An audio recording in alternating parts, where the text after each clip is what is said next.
Oh. Shit. Wow, that's loud. Turn that shit down. Fingers blew up. Excellent. This is my evil plan. To do what?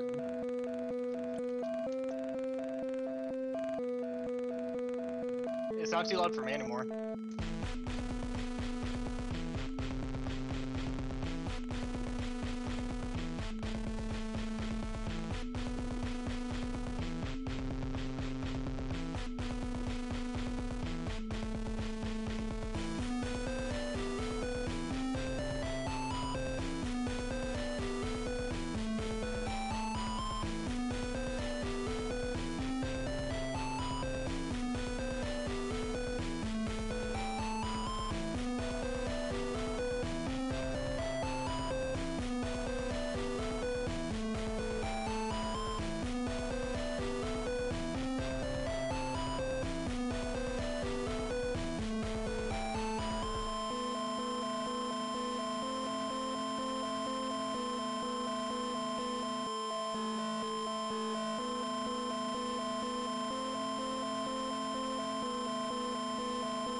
Nearly 15 million people have logged on and experienced the world of Warcraft. Quite commonly overlooked is the rich and illustrious lore and history behind Azeroth. Join us as we venture beyond the pixels, code, and players.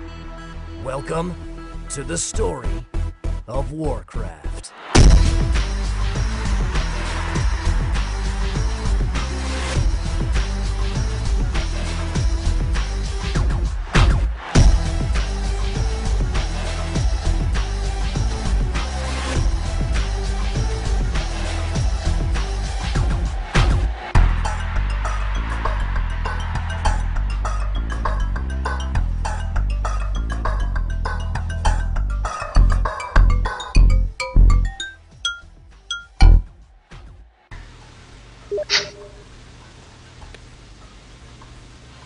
Welcome, ladies and gentlemen, to But Wait, There's Lore right here on YouTube, youtube.com/thesmokinggamer. I am Pride. I am joined today by Dunn. Welcome, ladies and Roxas, Howitzer, and the cute little pug there in the corner is Janelle. That gif is crazy.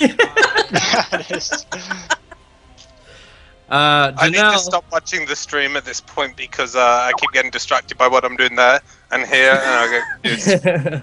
But yeah, indeed, to my IRC page. I think we should choose possibly a less distracting GIF in the future, but that's all right. Janelle, of course, is a super secret FBI agent and therefore can't show her face. So That sounds way better. I like that.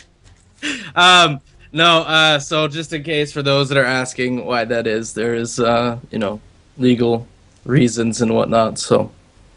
What? It's not just that she's a shy social butterfly, but, you know, we'll see how it goes. In the meantime, we've got a hell of a show today for you guys. This is the new video format for But Wait, There's Lore. We've got a lot of interesting, cool little things that we're going to do to kind of showcase just why we decided to go video and all the awesome things that we can do with video. And so I'm super excited. I know you guys are super excited, right? Yeah, I'm really excited as to what Rioris is going to do wrong this season. Indeed. Indeed, that is... With visual. So I hope you guys, as the listeners, are excited as well. So that is quite awesome. And I guess... Number one, I can say with this new sort of format, there are a couple things we need to go over so that you can get the most out of your experience. Number one, you're watching live on YouTube, which means if you are listening to the show and you miss something or you got to get up because someone's at the door, you ordered some pizza, Domino's is now at the door, they've been knocking for 10 minutes, you know.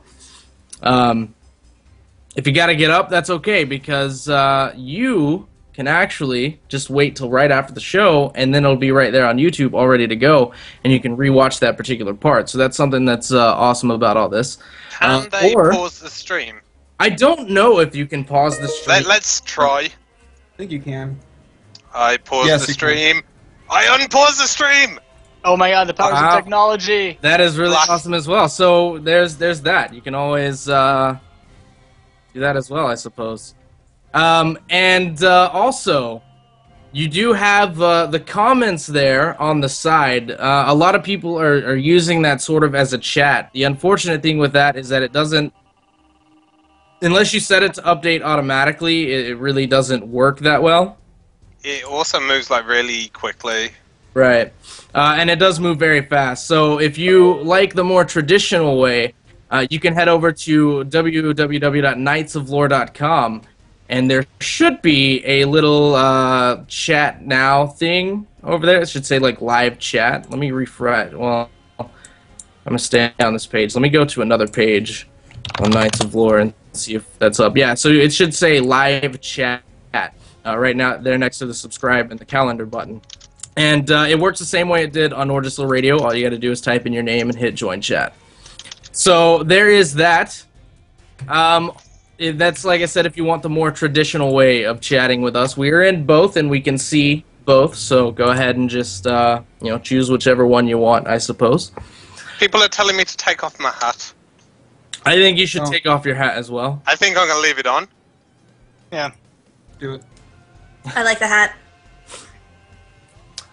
So yeah, I'm super excited, and I think we're ready to go, right? Are we ready to get into some lore, talk about some good stuff? We're not doing the social media plugs because we got something special for that in a little bit, but you'll see. Do we?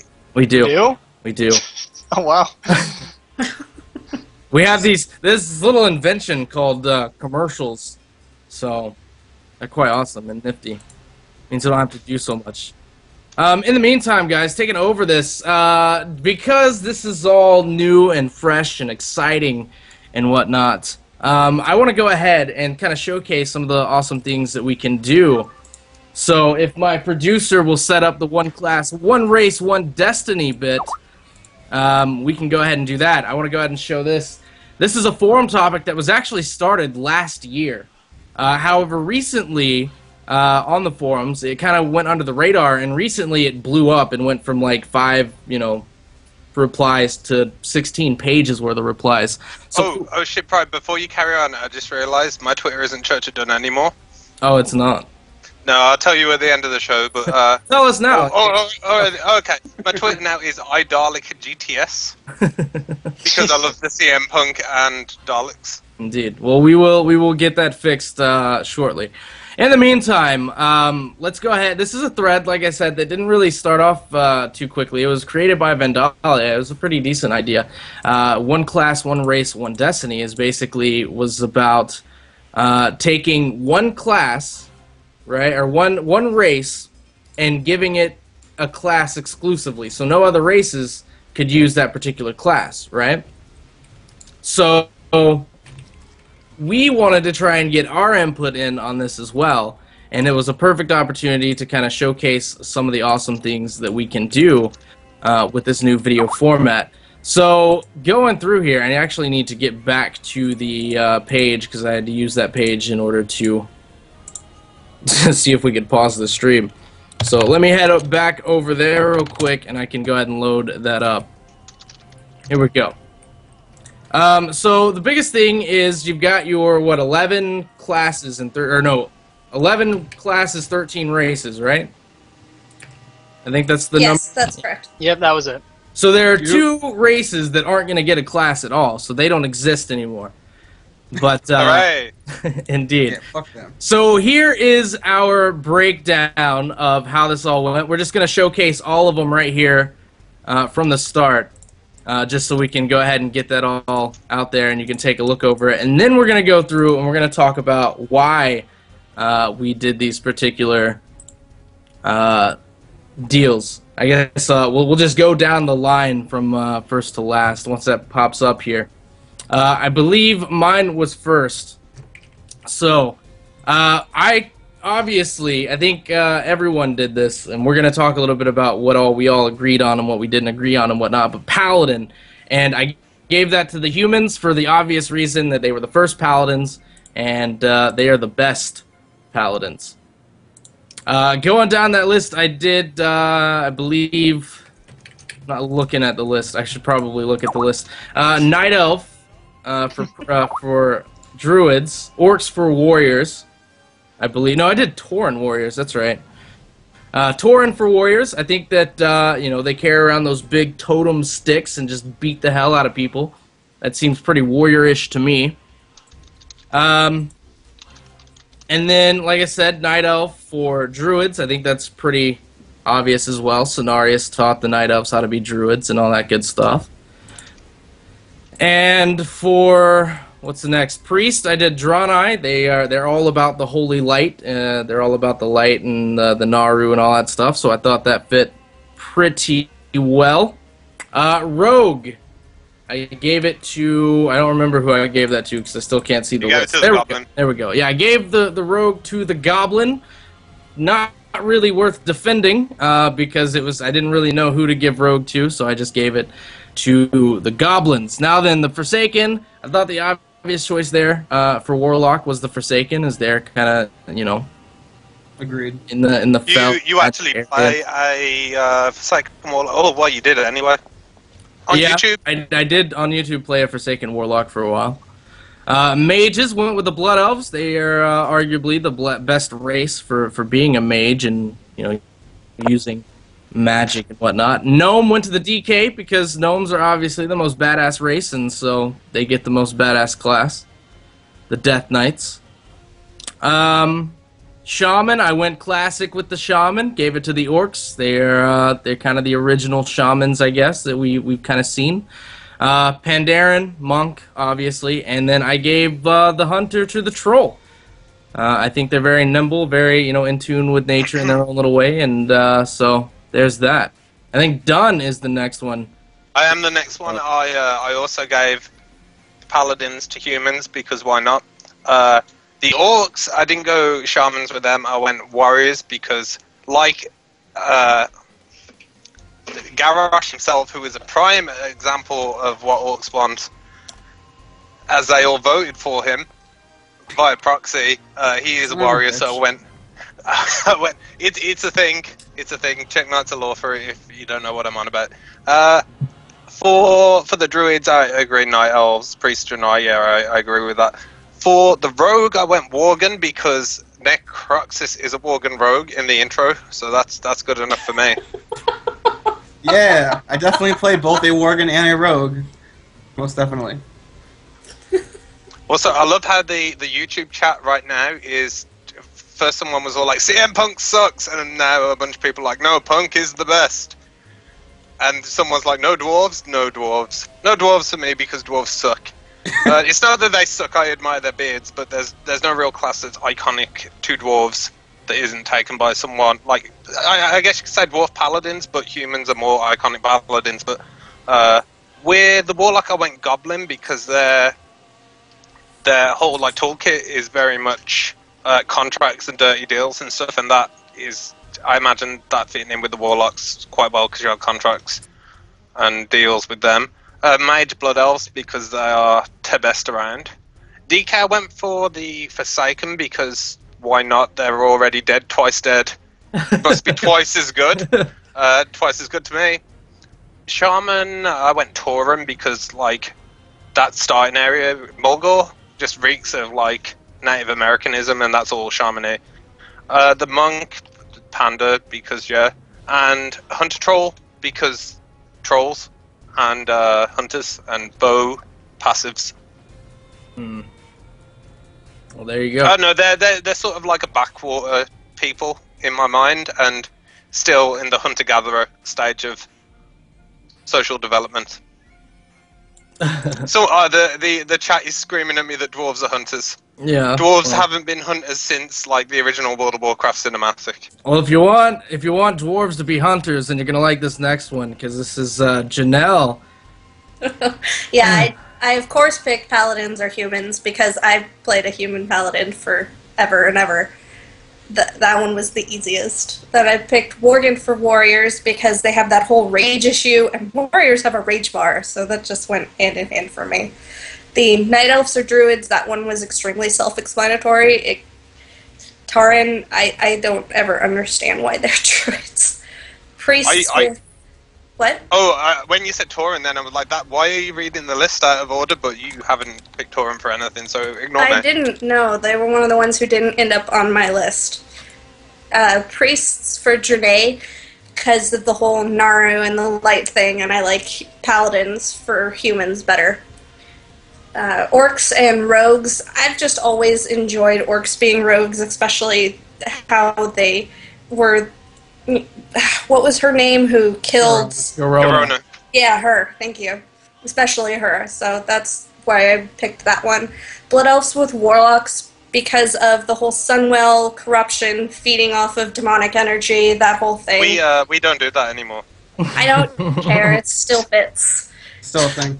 It's still a thing, yeah. Gnomes and mages because I always love mages and being gnomes. It has nothing to do with anything else, just mages need to be gnomes. My main is a gnome mage. Yeah, there you go. DKs are Forsaken because it's a cop-out and they're dead. Shamans and trolls because I like... Shamans are not trolls! Here we go. Calm down. This spirit and how they voodoo and they have the Loa and these other spirits that they talk to for help, and I like that whole connection there with their shamans. Panda and monks because duh, and dwarves and hunters because of the opening scene of World of Warcraft. So they're always that's true. hunters. Shamans are not trolls. You need to learn more about voodooism.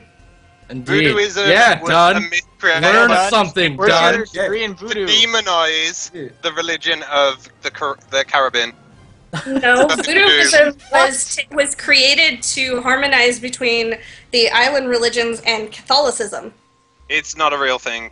Oh, Yes, shit. it is a real thing. It's a real I don't religion. acknowledge it. I don't accept it. They're not trolls. Dan's throwing the I gauntlet don't down. accept the hat, so it's not there. You just said earlier that you love the hat. Oh, I changed my mind. I'm a girl. I do that. Wow. Wow.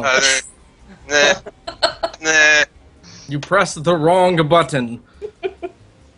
All I right. had the IS. So next up None is is always Howitzer. crazy. For Howitzer, explain Okay. your choices here. Hey, completely unoriginal. I have paladins are humans. It just made a lot of sense to me. I know someone put up the argument that Draenei were almost like the first original paladins, but as you see later in my list, I see them more as a priest person, because I don't think they ever used the word paladin. So, too bad for you, Draenei. Yeah, they didn't use the word, so they don't get it. Of course, the orcish, bloodlust orcs get warrior. They're very war-driven. I don't see any other choice, really, for warrior. The typical night elf druid. I noticed that we all agreed on paladins and druids. I don't think you can fight those. And monks. My agreed on druid monks. is a troll called the Batman. Yeah, I noticed as I was looking through the list, I'm like, okay, paladins, druids, monks, we all agree on those. Priests already talked about, but me and Dunn both had Worgen for rogues. And I'm actually going to say the same thing, which was Necro's opening picture. Is what put the image in my mind. It put the image in my mind of a Worgen. Why? Like, sure. Because it's your Worgen and he's holding a knife, and that just instantly, a knife means rogue. Oh, if you're holding a knife, you're a rogue. That is how it works. Yeah. Unless you have a caster offhand as well. Even though all the daggers look like swords now. Yeah, I mean, that's just what it is. Yeah, but the So that's swords crap. look like fucking cloud swords from Final Fantasy VII, so there's still the distinction. There's a lot of these that were very hard to pick, and I was just like, let's see what I got. Okay, I'll choose this. Well, let's be honest with people. I didn't come up with my list. Snapple did. Snapple Yeah, exactly. I was busy doing other things, and Snapple made a list, and I was like, I'm stealing that. You're embarrassing. I don't even care. Warlocks. I put gnomes, because I noticed all you guys put gnomes as like a magical person, like a mage or a warlock or something like that. So obviously we all agree that they have a magicness to them. However, I made a gnome warlock, so I mean that came naturally to me, because I didn't want to I had a gnome warlock. I and called I him didn't want to Fizzlebang. give it to the Forsaken. You're gonna say that, Wilfred Fizzlebang. No, Yeah. he was called Fizzlebang. I was on a roleplay server, and I just kept walking around yelling that I was going to summon a fearsome doom god. He got to like level 7, and then I got bored of it. The novelty sort of wore off. So I mean that's what I did. I I kind of connect the dots there. Well, there you go. And then, because I had mage as a blood elf, which is my next part. Blood elves, they're always about the magic. You could have argued that like they're not really warlocks. I didn't see them as that. If they had like blood magic or something on there, then maybe. But definitely just the magic, mana. Their whole life is about it. So I figured they would be best suited for mage. Death Knight's Forsaken, because the dead thing goes with the dead thing. Okay, now I had Tauren. I was super confident in Tauren when I had Shaman. I was like, it's Tauren hands down. But then Pride made your argument about how orcs were the original Shaman. I'm like, that's actually a fantastic point because I didn't think about that. So I was but warriors. Well, that's why I am a god and you are not. But then I thought, wait, we got to think about this because we're including Monk and Panda and all these other things that have happened since World of Warcraft. I would not consider the orcs now to be very shamanistic. If anything, they're crawling back to the way it was, especially with Goel being the major shaman guy, I guess, representing the shamans in the world now. But I would say Tauren are definitely the leading people when it comes to shamanism at this time and day in the World of Warcraft, which is how come I'm sticking with my Tauren answer. But I will give you credit, that was a very good point on the orcs. Pandas are monks, that's obvious. And then trolls are hunters, because I was really torn between the trolls and the dwarves. Because I'm like, they're both kind of, they got the guns, they got the crossbows, they got the bows, they got the bullets. I mean, which one do you really pick? Trolls get the raptor, dwarves get the bear, and I thought, well, you know what? Raptors are way cooler than bears, so I'm going to go with trolls. Raptors are cool. They're clever girls. Yeah. Anyone who's watched Jurassic Park 1 would know that. Indeed. Who hasn't? Alright, so Necro. I'm sure someone. I think Rioris hasn't watched it. Really? I'm fairly certain he hasn't. Our producer is a fail. Yeah, he hasn't. A producer No, is that's a my fail. Alright, Necro. Okay, last but certainly not least. Paladins, that's a given. Warrior, that argument was made. It's the same exact one. They're brutishly powerful. The whole bloodlust. Orcs are angry. Crazy. Orcs are angry. So, that's why I chose Warrior. Night Elf, Druid, as we've said a million times already. Priest with Draenei. I noticed we also all said Priest for Draenei as well. We're going to get to that in a minute. Yeah. For Rogue, I picked a Goblin, and the only reason I did was because I played a Warlock for 8 years, and I hate Rogues with a passion because they are my counterclass. They're a natural predator. They're shifty little bastards. They are shifty bastards, and that's what I think when I look at a Goblin. A shifty little bastard. There you go. So, that's the only reason why. Warlock, I chose Let's be honest, Forsaken. if you look at a goblin, you're actually looking at like a kid who posts on 4chan. Exactly. They don't have the intelligence to be shifty. Well, I don't know about that. But for Warlock, I chose Forsaken. Pretty much the same argument as Pride. They seem the most willing to use whatever power they can get their hands on, regardless of the consequences. For Mage, I chose Blood Elf because when I think of mages, I think of elves automatically from some connection somewhere.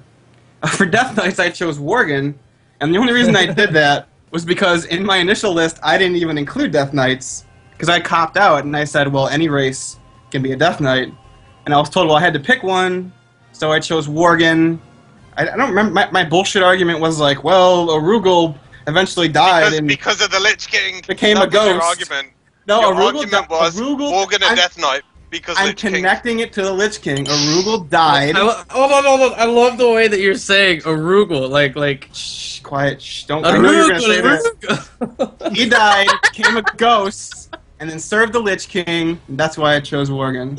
Makes sense. See the cross running around like a little mouse. Arugel. I will not hear any different. So that's why. Shaman, I chose Troll, and when I did, I got a ton of shit in Skype earlier about it. The argument was ridiculous. Shaman. So I'm gonna. Voodoo doesn't exist! I'm just gonna use Jan's excuse. Because I'm not gonna relitigate that whole damn freaking argument again. So, yeah. Shamans are trolls, deal with it. Yeah!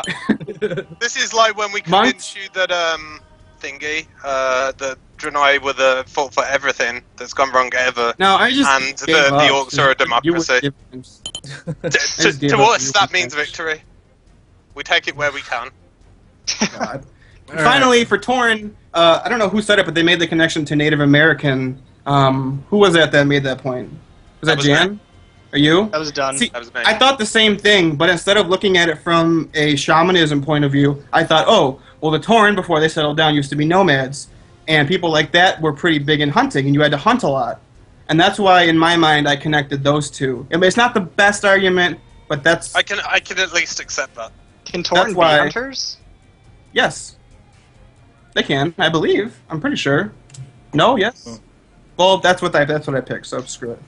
All right. Also, advance warning, just before we go on, advance warning, guys, don't use all caps in our IRC. Our mod has gotten drunk with power and he's kicking everyone. Kicked me twice. So don't do it. That's a rule. Don't do it. Okay, so now that the list is over, we can go through. I think we had 4 that we all agreed on. If our producer can switch over and show us the 4 that we all agreed on. I do believe it is Paladin. We all thought humans should be Paladins. We all thought Night Elves should be Druids. We all thought Draenei should be Priests, and Pandaren as the Monk. So... Okay, That's not too bad. That's not too bad. I just saw the little green things that come across when when we see which ones we agree on. Mm-hmm. Oh, my thing still paused. We're getting so I fancy didn't get to stuff. see. That's what I'm telling you. See, this is why I'm excited This is about the whole fancy video stuff thing. here. I feel like That's I'm in awesome. the future.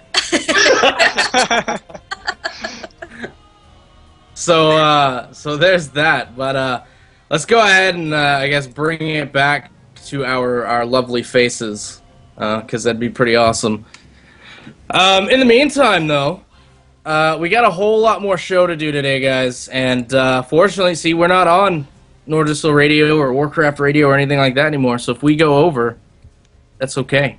We can go as long as we want. We can go all night. No, Rioris needs to make Cabo something, I don't know, some pasta-based dish in approximately 2 hours. Indeed. So, yeah, we got a lot more show coming up, guys. For now, though, we're going to go catch a really quick break. It's only going to be about 30 seconds or so. But we'll be right back right here on What is the point of a YouTube.com. 30-second break? Commercials? You mean, what is the point of a 30... It's commercials, What? obviously. I can't do anything in that time? You can do everything. No, I can't. These are Everything that would take you 30 seconds. 100. to be They done. take at least 45 seconds to smoke.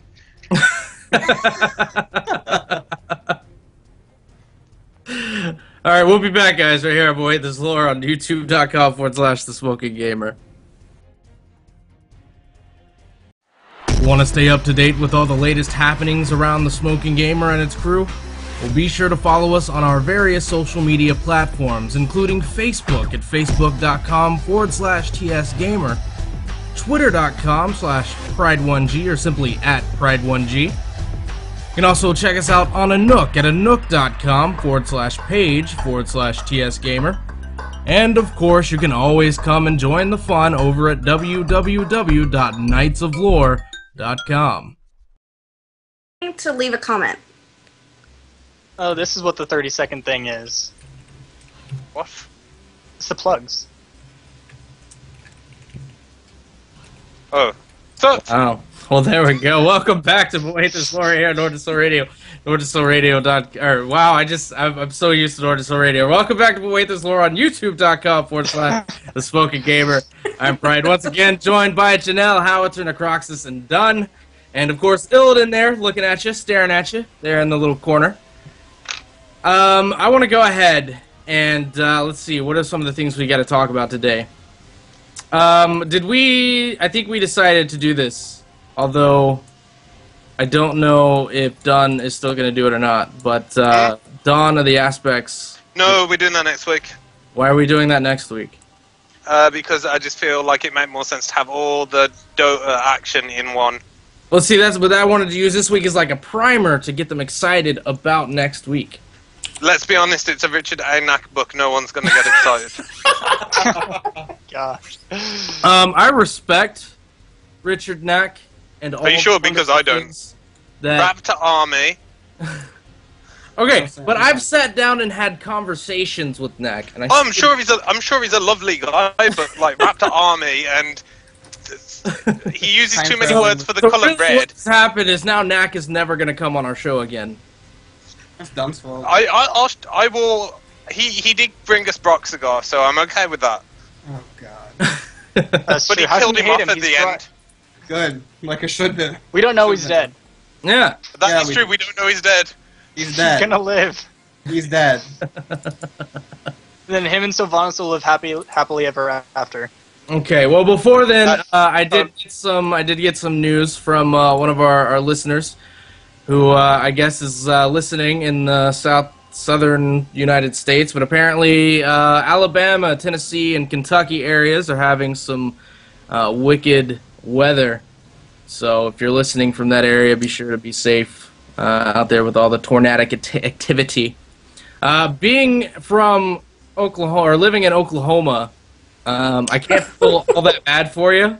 Like, I'm trying really hard to feel bad that you're having tornadoes, but I know what a real tornado is, and you probably aren't having one. But all the same, on a real note, be safe out there if you're in that area, and you're welcome, because the storms that you're having now were here 2 days ago. So Down here too. yeah, and Texas had Dallas even actually had a really bad tornado. We had several. Yeah, I was seeing that. Have you noticed?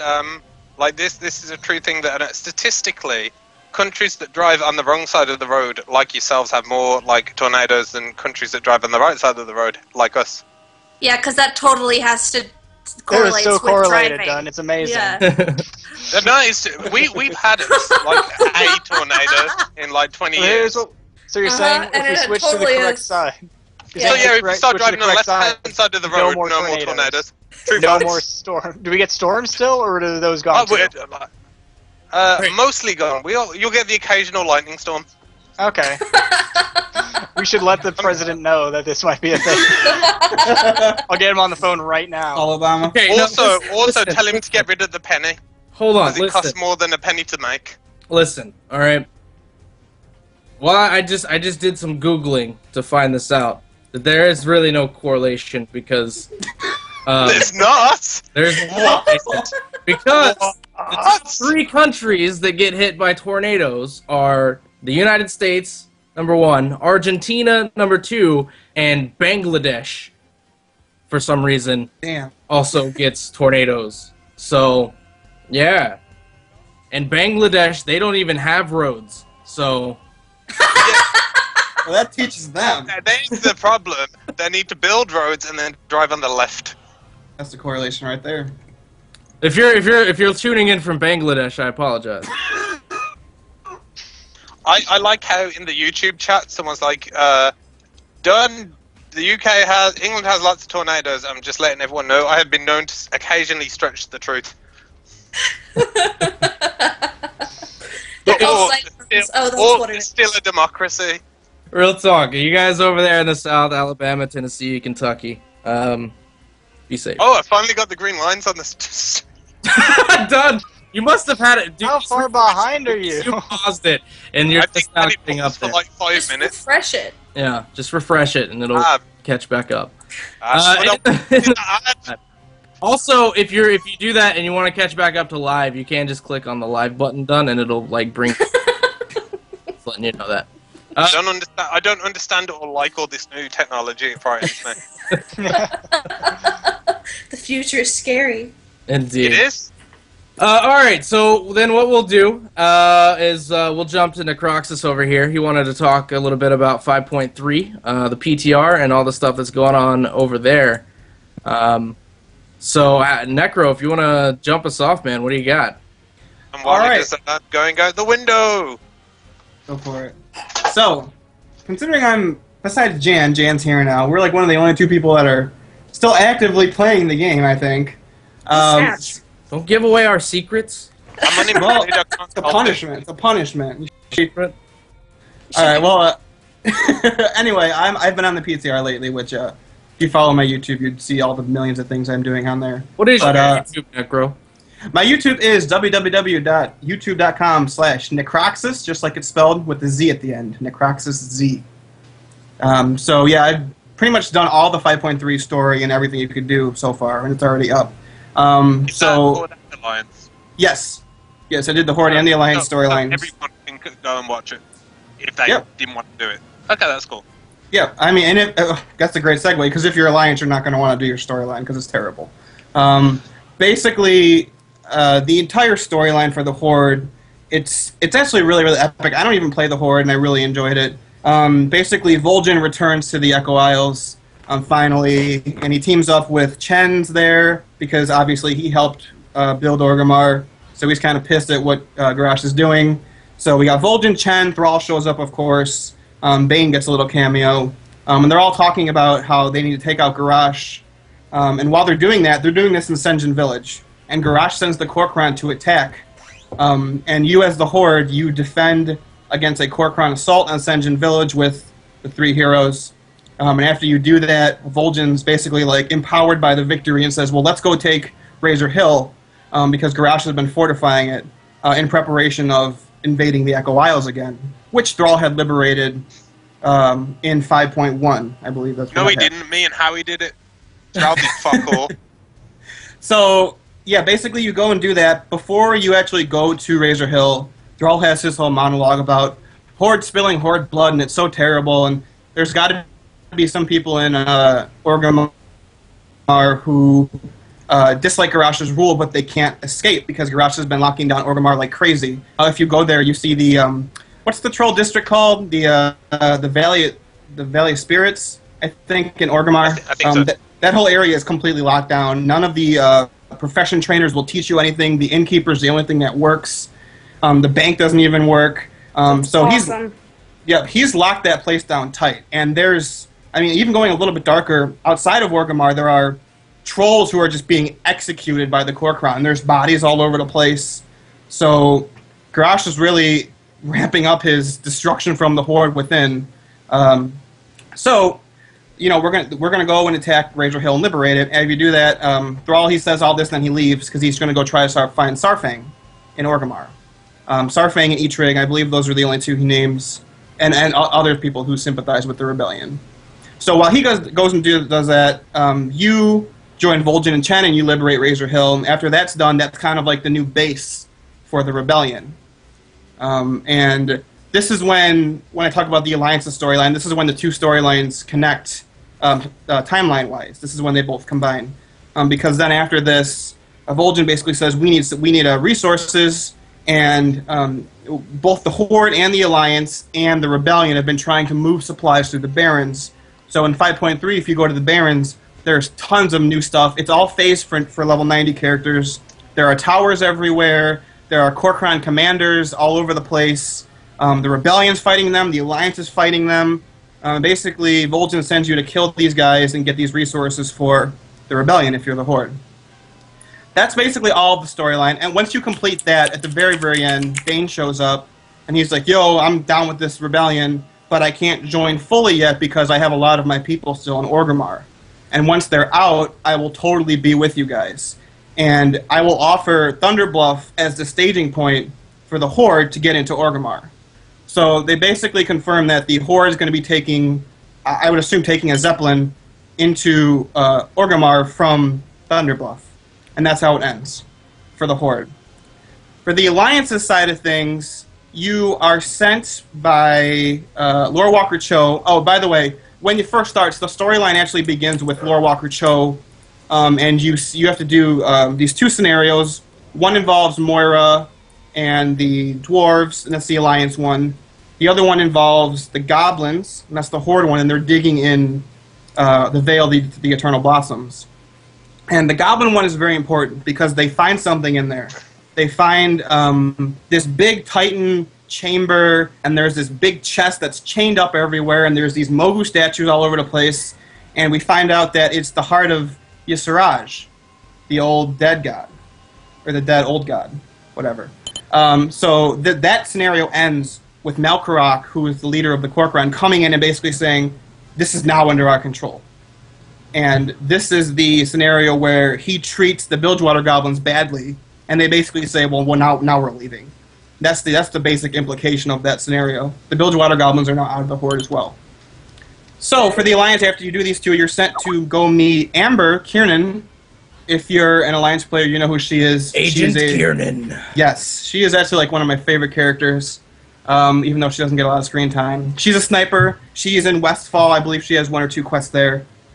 And then she's back in Pandaria as well. She's there with Sully, the dwarf, who all of his pets keep getting killed by something or another. And basically you're sent to them, and they're right outside Orgrimmar in like this stealth field. And you have to use this mechanical cat that Sully brought and made to go and spy and see what Garrosh is doing. You have to get battle plans for his defense against the Alliance, which he already apparently knows that the Alliance is coming to attack Orgrimmar from the sea. So we know that the Horde is going through air, through Thunderbluff, and the Alliance is going from the sea. So you have to find that out. You have to find out his information about the rebellion and his reinforcing of Orgrimmar. Now, after you do this, you return to them, and they basically say, "Oh, we saw this troll that was in this cage outside of Orgrimmar. You should go and see what that is." And so you go, and her name is Zentabra. And for any of you Horde players who did the retaking of the Echo Isles, you might remember her. She is a troll druid. And basically, she's like, "Oh, well, you're Alliance. I don't trust you, even though I'm being locked up by Garrosh's forces." But you help her out, and then she's like the Alliance's liaison to Vol'jin. So after you free her, you are sent by her and by Sully, who is like, and Amber, who's like, "This is a good idea. At least go see what Vol'jin's doing, because we need more intel." So you go and meet him, and basically this is the end of the Alliance's story, because Vol'jin's basically trying to threaten the Alliance into joining the rebellion by saying, well, the Alliance doesn't need Garrosh as much as the rebellion doesn't need Garrosh. And that's basically it for the Alliance's story. You're then sent on the same quest to gather resources for the rebellion. And that's basically it for the Alliance's story. There is an option they added in very late in the beta when Vol'jin basically says, "You need us and we don't need you." You can call his bluff and be like, "Bitch, you need us. We don't need you." And he basically starts freaking out, and he's like, "No, no, no, no, no. The rebellion's going to slip out of my hands. You need to help us. You need to help us. Sure, giving us a couple of barrels of oil is worth the Horde killing the Horde." And that's his argument to the Alliance helping. And that's basically how it ends. Afterwards, you get a letter from Baron, and he's basically like, "Yeah, as long as the Horde's killing one another, that works out well for us." So that's basically how the Alliance's story ends. And the reason I really don't like it, I did not have fun with the Alliance's story, because we don't get any epic moments. We don't get any battles like Razor Hill or Sen'jin Village.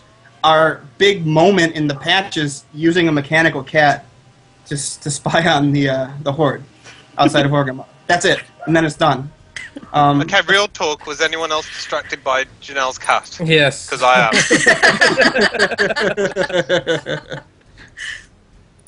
Yeah. So that's about it. Yeah, we talked about a little bit about this whenever we did the Q&A that Blizzard did, the developer Q&A, and lately it does appear that the Alliance is getting the short end of the story stick, and I don't like it, but I'm hoping that we get something really good towards the end here. I will say that it doesn't shock me so much that it's sort of Horde-centric at this point, because of how much they want to kind of develop the situation with Garrosh and what is going on with him. Right. But can I make more point, or are we out of time? No, go ahead. No, go ahead. I agree with you that they are, but I feel like even Blizzard themselves admitted, like, yeah, the Alliance doesn't really have a lot, but just wait until 5.4. The fact that they did that, I mean, it's kind of a cop-out in my opinion. Because there's so many easy storylines the Alliance could have done. They basically could have, Varian could have sent them to do some tactical strikes in Ashenvale. That would be perfectly reasonable and logical. And then the Alliance could push from the Night Elven lands, who the Night Elves, from Cataclysm, even in Mists of Pandaria, it's always been about the Orcs are attacking the Night Elves, the Orcs are attacking the Night Elves. We need to help them. It would be totally logical for them to say, let's push from Ashenvale into Orgrimmar. Because sailing halfway across the world, I mean, why wouldn't they try to do that, go to Darnassus, even reinforce themselves more, and then go through the Night Elven lands, which have already been weakened. The Horde forces have already been weakened there if you read Wolfheart. Yeah. The Alliance have pushed them a lot back in Ashenvale. And it feels like they could have added something. If they can phase the Barons at level 90, they can do the same for Ashenvale. I think that I agree with you on that particular point. But I'm really hoping they step it up in this next patch, and maybe we'll finally be able to get something. I think that one of the biggest reasons they haven't kind of pushed the Alliance side of this war so much is because they don't want to do too much too fast, maybe. And I think they kind of want to, like, bring the Alliance in full force and just sort of, show our might in that way. Like, we, strike quick, strike fast, strike hard, and then get out. It's kind of the way that I've noticed they're trying to build the Alliance's side of the story. Is that we kind of keep... We have some of these smaller engagements, but they're not, like, full-fledged attacks. You know what I mean? And so I think that we're kind of... I think Varian is kind of putting the pieces in place, and then at some point, preferably in 5.4 perhaps, we'll see the end game that Varian has in his mind. Well, one thing, they package it as like 5.3, the Alliance is pitting the Rebellion against the Horde. That's like the description of the achievement for the Alliance when you finish it. That Right. doesn't happen at all. You basically just join up with Vol'jin and you're like, alright, let's do it. You're not really pitting it. If they wanted to pit them against, they could have done a quest where it's like, oh, you, when you're working with Amber and Sully, you could like change documents to say, the Alliance isn't doing this, the Rebellion's doing this. Then Right, I'd be fine right. with it. That'd be totally fine. And it wouldn't even take a lot of work. Just write some quest text. Well, here's the thing. I've just been told in the IRC that I look a bit like Chris Metzen, so therefore my word is law, and I'm fine with what the Alliance are doing because no one cares about your Actually, story. someone just says you either look like Bono or Gay Tony from GTA 4. Gay Tony, GTA4. Both of those So I'm not sure things how are- you want it. I'm not sure where you want to go from there. Well, actually, I wanted to go ahead and get Jan's opinion as another Alliance player. I think it's nothing new. hmm I mean, the Alliance and the Horde have constantly been battling back and forth with who gets to do what.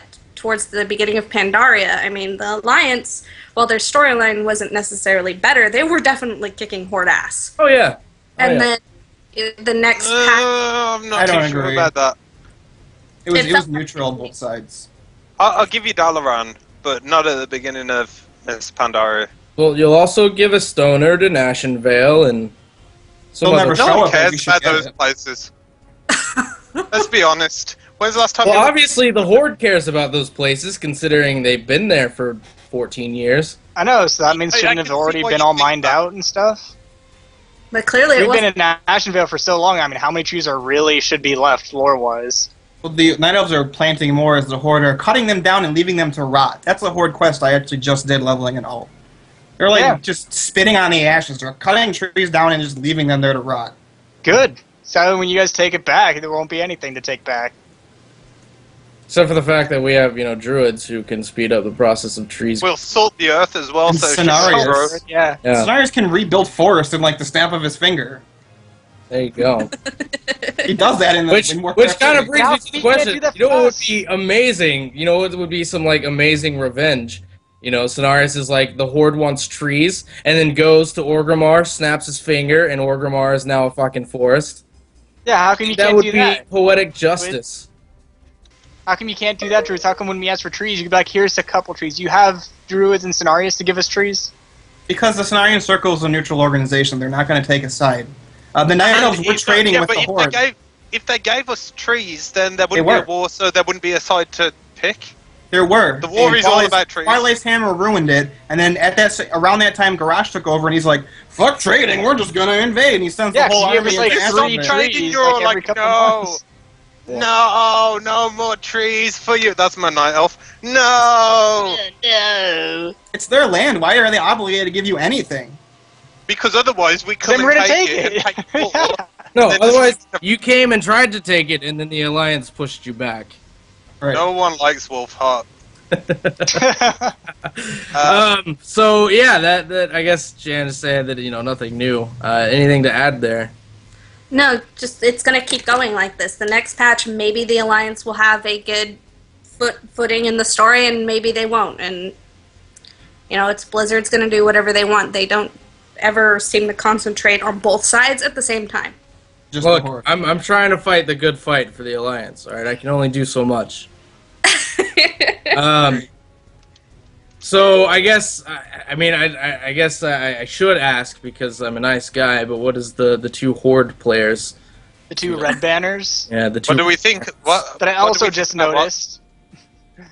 You also just noticed that you two have red and the rest of us have blue. Yeah, I just noticed that too. Oh shit! Oh wow!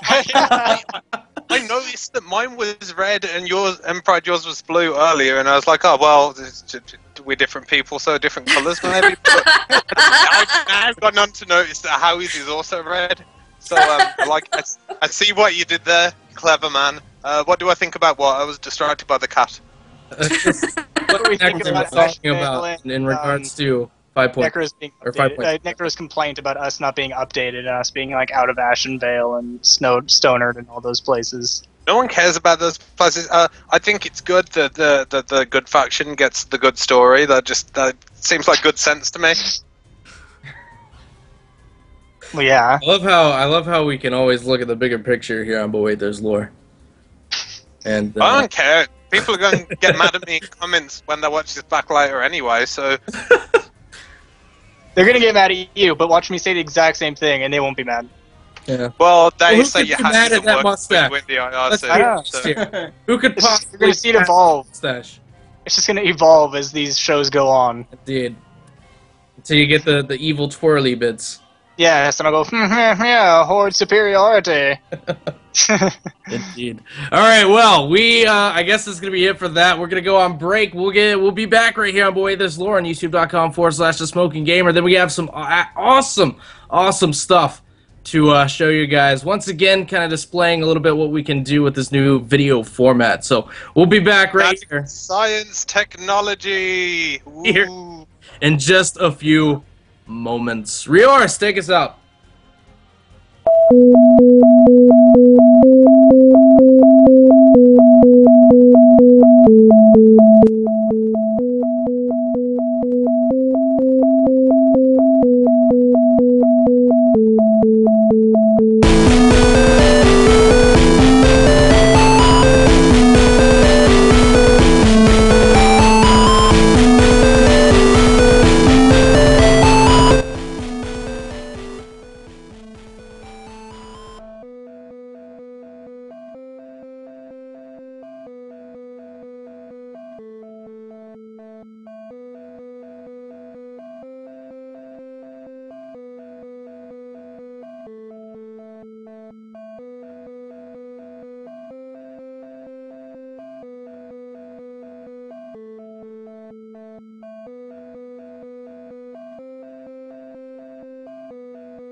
Want to stay up to date with all the latest happenings around the Smoking Gamer and its crew? Well, be sure to follow us on our various social media platforms, including Facebook at facebook.com/tsgamer, twitter.com/pride1g, or simply at pride1g. You can also check us out on Anook at anook.com/page/tsgamer. And of course, you can always come and join the fun over at www.knightsoflore.com. Welcome back, ladies and gentlemen, to But Wait, There's Lore right here on youtube.com/The Smoking Gamer. I am The Smoking Gamer. I am Pride. I am joined today by Necroxus, Janelle Dunn, who has his head out the window. That means I'm also a smoking gamer. And he is indeed also a Smoking Gamer. We also have Howitzer as well. And Rioris in the production truck today. Did I miss anyone? Well, I walked in, Jen. That's how I got in here. No, I'm sorry, my How did you get in here? Damn it, Pride. We locked the door. How'd you get in here? So yeah, we hope you have enjoyed the show so far. We do have some more things coming up. First thing I want to get to is our very own Howitzer. He has a YouTube channel. And if you see that little smile, you see that everyone see the little chubby cheeks. He's got him smiling and whatnot. He knows what's coming. So, not we, Howitzer has his own little YouTube channel, and he has his own little series that he started not too long ago. And I think it's quite decent. I think it's quite decent. So, Rioris, if you want to cue that up for us, and you wanna throw that up, yet another thing that we can do with these this newfangled technology we've got here. Rioris, hit it up. A long, long time ago, there was a place, and it was called Titan High. And there was this guy there, and his name was Sargeras, and he was the big star of that sports game that you like so much. And one day he was out late practicing all by himself, and then the Dreadlord gang came by, and they're like, Sargeras, you should come with us, and then we're gonna go destroy all the worlds. It'll be fun. And Sargeras was like, no. Destroying all the worlds is for losers. And only winners like me would say no. Because I'm that cool. And the Dreadlord's like, oh, Sargeras, you're not cool.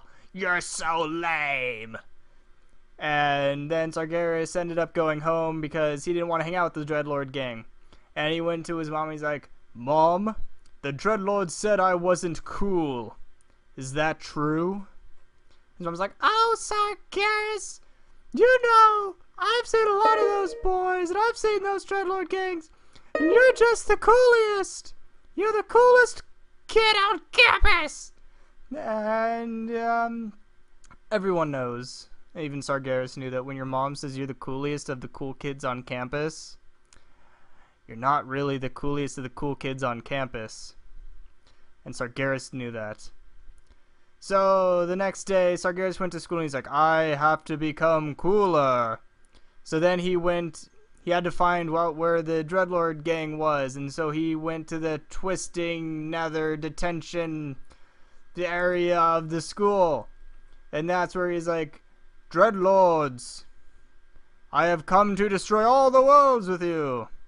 And they're like, oh, Sargeras, you're gonna be so cool. And Sargeras is like, only if I will lead you to destroy all the worlds. I'm like, okay, Sargeras, let's go in the faculty building or something. And that's what happened.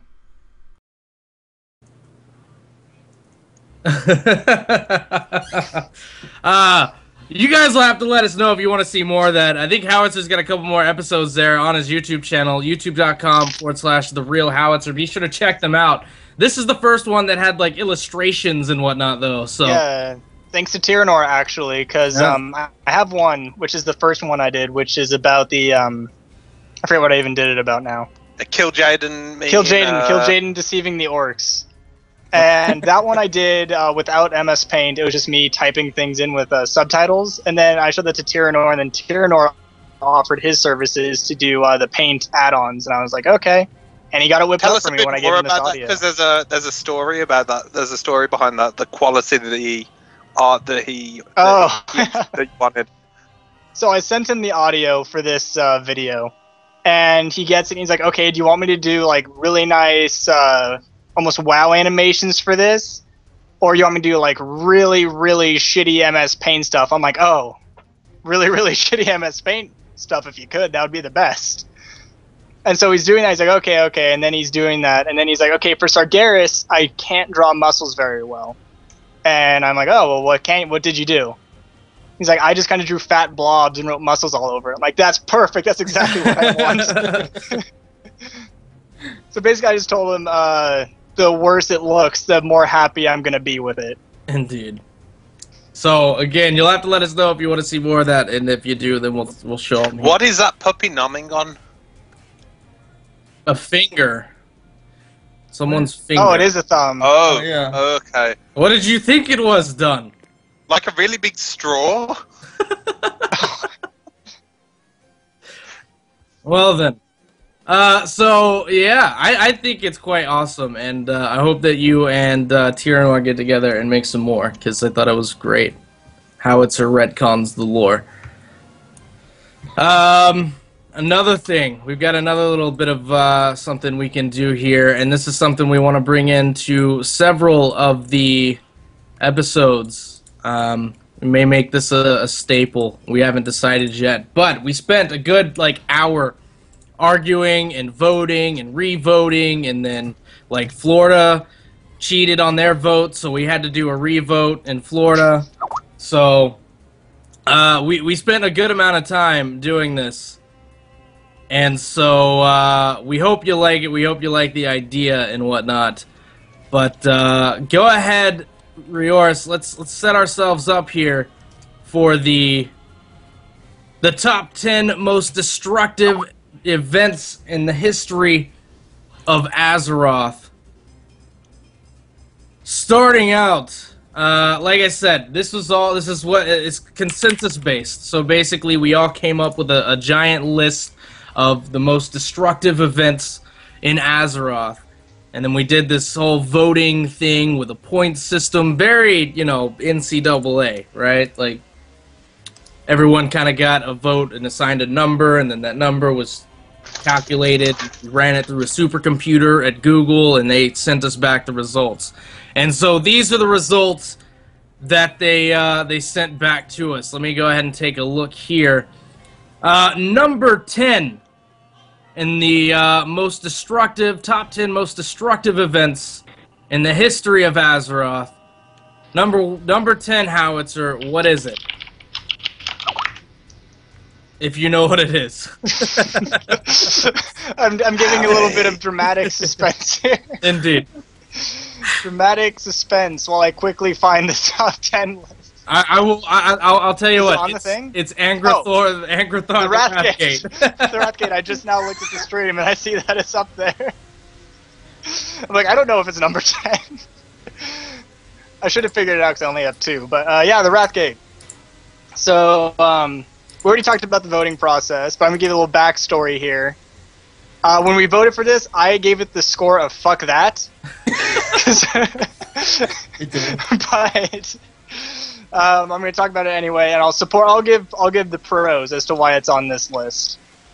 Back when it came to the Lich King, I mean, we went into the whole Wrath of the Lich King expansion being promised a little bit more unity, a little bit more cohesiveness on the Horde and the Alliance working together and putting our armies together to try and take down this giant threat of the Lich King.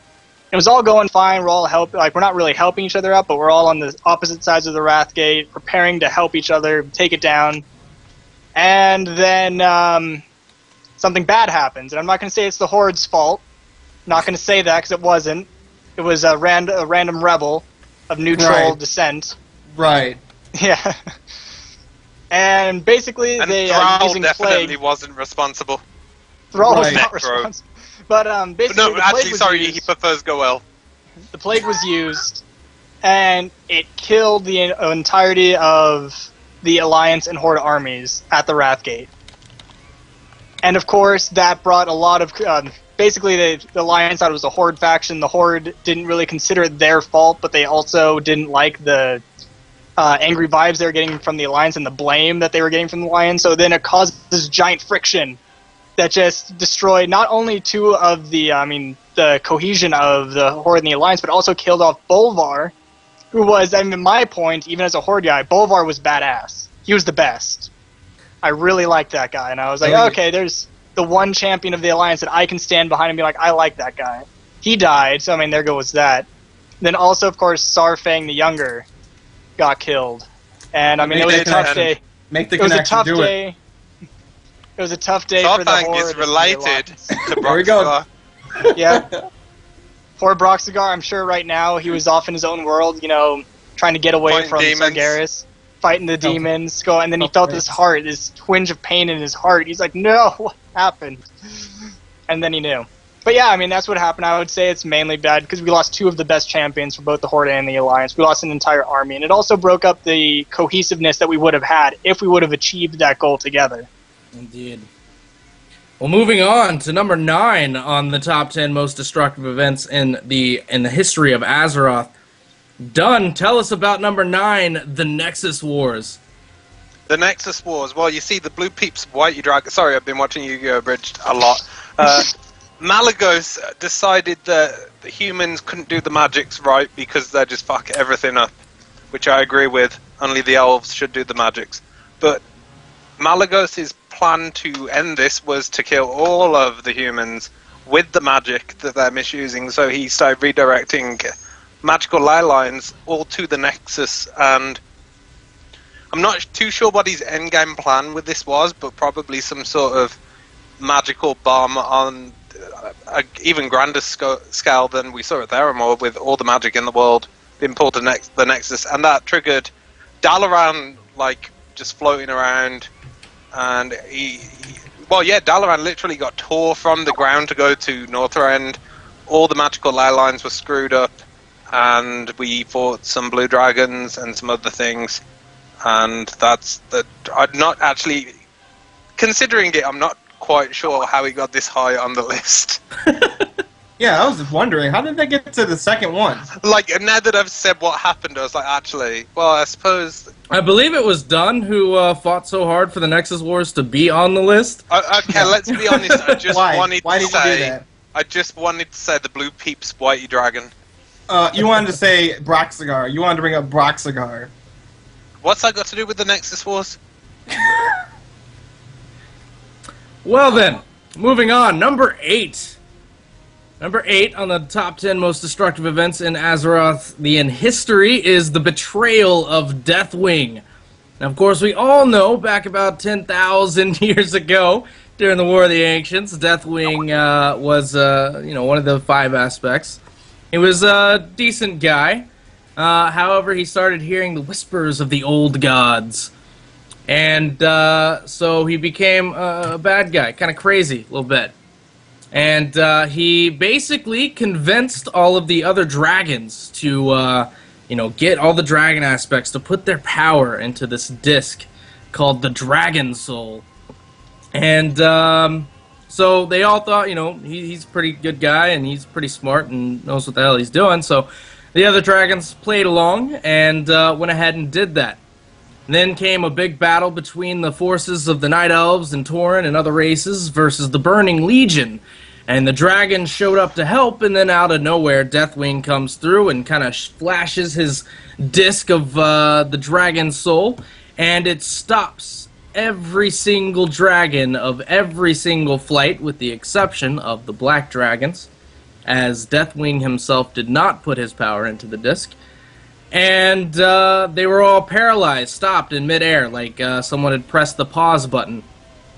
And Deathwing basically killed off like 90% of the blue dragon flight, quite a bit of the other dragon flights as well, and basically betrayed the dragons in their hour of glory when they were going to go and help the mortal races destroy the Burning Legion once and for all. Deathwing kind of betrayed us all. Didn't really just betray the dragons, but betrayed everyone. I just remembered number 8 is a catalyst for number 9. him Right. that Malagos was a bit on the crazy side after Indeed. losing all of his babies. Indeed.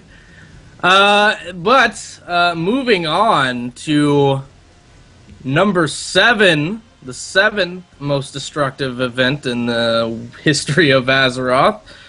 Janelle, tell us about the destruction of Theramore. The destruction of Theramore came about because Garrosh decided that he hates the Alliance. Seems reasonable to me. Sounds Yes, about he right. considers humans weak and beneath him, so Seems reasonable to me. staged Shut the an fuck up. attack on the city where he led Vol'jin and Bane and all his troops to attack, and Jaina defended it successfully because Garrosh pulled out, but it was a trick. And instead of the attack failing, they then dropped a monobomb on the city. And thanks to... what's his Ronan. face? Thank you. Ronan, he sacrificed himself to save Jaina and several boats who were close enough to get hit by the bomb, but there were still a bunch of casualties. The city was completely destroyed and is still a giant, massive crater. So why Can we does talk it... about this for a bit? No, hold on. Hold your horses. I'm getting to it. Why do you feel that the destruction of Theramore belongs at the number 7 spot in the top 10 most destructive events? I think it's pushed the war between the Horde and the Alliance to ever greater levels, so that it's not just the destruction of Theramore, it's also the burning of Dalaran and everything else that has happened since then throughout the Pandaria patches. So, we can say that the reason the destruction of Theramore is number 7 on this list is not necessarily simply because of the destruction of Theramore, but the consequences that followed the destruction of Theramore. Yes. Now, what do you have to say, I'd just Doug? like to say, if we made a list of like amazing tactical decisions in the World of Warcraft, this would be at number 1 because Garrosh is a tactical genius. Maybe in the immediate, but your horde kind of splintered in half in the long run, and now I both think of this us are hurt hating you your a city. lot more than it helped you. Considering that, yes, there were a lot of casualties, but not nearly as many as Garrosh was hoping for, because it took a faction that was 100% neutral, that'd be the Kirin Tor, led by Ronan, who was like, we're not going to get involved in the dealings of the Alliance and the Horde. We are neutral. We are a place of learning. We are not a place of war. Right? Yes. Then Ronan finds out what's happening and says, well, this just isn't right. Ronan dispatches his people and himself. He himself comes down and basically thwarts Garrosh's ultimate plan of trying to kill a multitude of Alliance leaders in Theramore. So ultimately, you accomplished and you honestly pissed off half your faction. You pissed off the entirety of the Alliance. You got your Blood Elf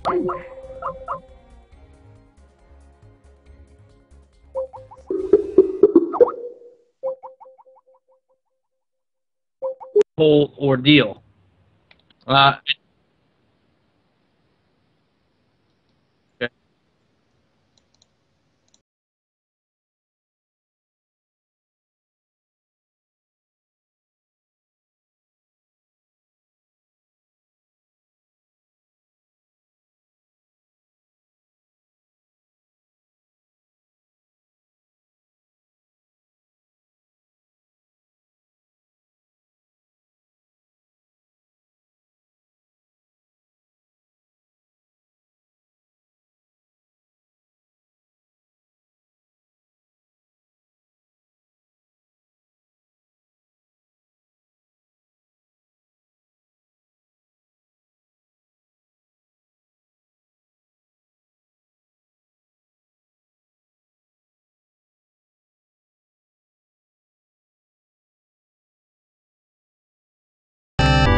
Okay. Fortunately, it seems like we had a little bit of a technical difficulty there, a little technical error. So we apologize for that. GG, Rioris. Rioris managed to mess something up. I don't know what he messed up, but I don't know. What were we talking about? We are back now. We're going to get back on track. We were arguing about Horde and Alliance nonsense. That sounds about Well, right. welcome to the show. We are back. We lost the whole 2 viewers, so that's not too bad.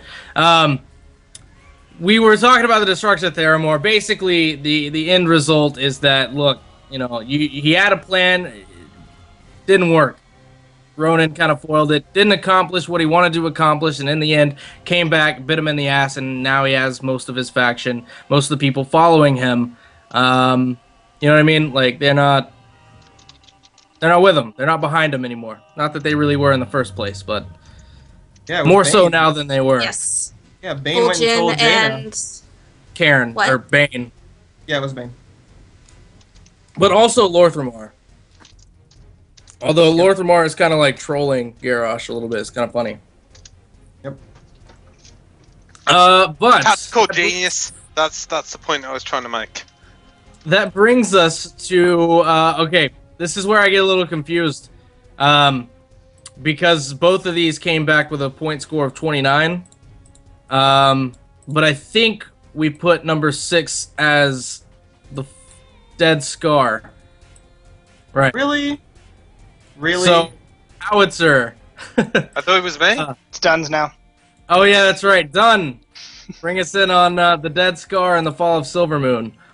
Now, you see, the Dead Scar is a path that leads from Lordaeron to Silvermoon, and where the Scourge walked, the ground died, and it has permanently scarred the face of Silvermoon and the associated forest, the name of which I cannot quite remember at this exact moment of time. I'm sure it will come to me. And the Dead Scar, of course, leads right through Silvermoon, which is why Silvermoon's still a shithole, and all the way to the Isle of Quel'Danis, where the Sunwell is, where they needed to go to resurrect Kel'Thuzad. That's the thing. Well, you know what? That brings up something. You know how we always complain about Stormwind not fixing shit? Silvermoon, what's up? It's like that now, forever. Hey man, we well- got enchanted brooms, and you Well, see the Stormwind's- problem is, technically, the magic of the Blood Elves is not as powerful as the humans, so they're just having a little trouble and they don't want to admit it. So they're just not doing anything about I it. was going to say Silvermoon is on the Burning Crusade servers, and no one's got time to mess with those. Plus, Stormwind's the Alliance's capital, so... Also, Yeah, a it's little still bit not more- fixed, I know. unless it is. I Bullshit. don't know. No, it's I not. think they're partially fixing it getting in there. the next patch. It's Look, getting partially fixed. I'm yeah. just saying, you want to talk about stuff like that? You know, we already fixed our fucking bridge in Red Bridge. Took a Alright. years. The Goldshire, what? The Gold Shinin. I don't even know what that is. The gold shit. The Gold Shinin. Okay, there you go. And they also, you know, we're already getting Stormwind fixed back up again. And you don't even realize our Masons like took off a couple of years ago because they got pissed off. We don't even have Masons. Like This is Blood just Elves would civilians be just Masons. throwing bricks up. Well, I mean, you have a lot of homeless people. I noticed that that's becoming a problem for you guys. No, we took care of that problem. In Westfall, you them. still have homeless people. Send them to Theramore. Yeah, Why don't you my get them to God. go build your stuff?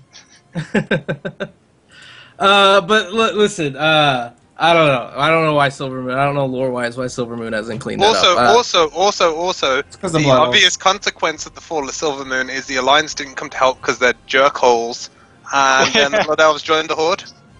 Yeah, Lordaeron was already, like, destroyed majorly at this point. Jerkholes. They couldn't really help. Stormwind was just blown up in the first war, so they're still trying to get their shit together. That doesn't sound like my problem. Yeah, see, if you want to talk about things that don't really belong on this top list, then I would say this one, but that's just me. Yeah, really. Are you sure? Because I'm sure. I'm Howie would positive. say the Wrathgate, and Just got a 0 from me. in hindsight, Yeah, they got a 0 from me too. You guys This gave is it like a permanent 10. scar on the world of Azeroth. That Also, it has dread to do scar with is the going to be Horde, there so- forever. Oh, whoa! Someone just said like a really awesome quote. Jorn007 said, "Garrosh knows how to win battles, not wars." I like Exactly. that. I'm stealing it. excuse That me, is not Garrosh won fine. the war in Northrend, and he's a decorated war hero. Sarfang He did. didn't Garrosh do took that by credit. himself. Yes, he did. No, Sarfang helped a lot. on Starfang than I do Garrosh. I think Garrosh is taking a lot of credit that he doesn't deserve. That's exactly what he did. You know who deserves the credit? All the credit for everything. That's right, Roxagar. Don't, you son of a bitch. Okay, well then, moving on to number 5, the 5th most destructive event in the history of Azeroth. Necro, tell us a little bit about the fall of Lordaeron. Well, the fall of Lordaeron was very important because Lordaeron, for one, was the most powerful human kingdom on Azeroth. And it ultimately fell, as I'm sure many people know, to their crown prince, Arthas. He came back from Northrend after going a little cuckoo, up in the cold snow, came back, killed his father, and the Scourge, they did their job in Lordaeron. Seems reasonable. Yes, it is reasonable. And it's very important because the defeat of Lordaeron, it resonates to so many other places in the history. Like the Dead Scar? Yeah, like the Dead Scar. You were complaining about why the Alliance couldn't help the Elves because they were either dead or they were being killed by the Scourge. Well, all the more reason for them to help because they're directly involved. There's other human kingdoms. Yes, that makes so much sense. You're stretched so thin that you're dying, you should stretch yourself thinner and die faster. Of course you should because you're the Alliance. Exactly. Unless And I if mean, they would have sent, you if they say. would have sent people to help, the Forsaken would just be a bigger force now. did you not play the Scourge campaign in Warcraft 3?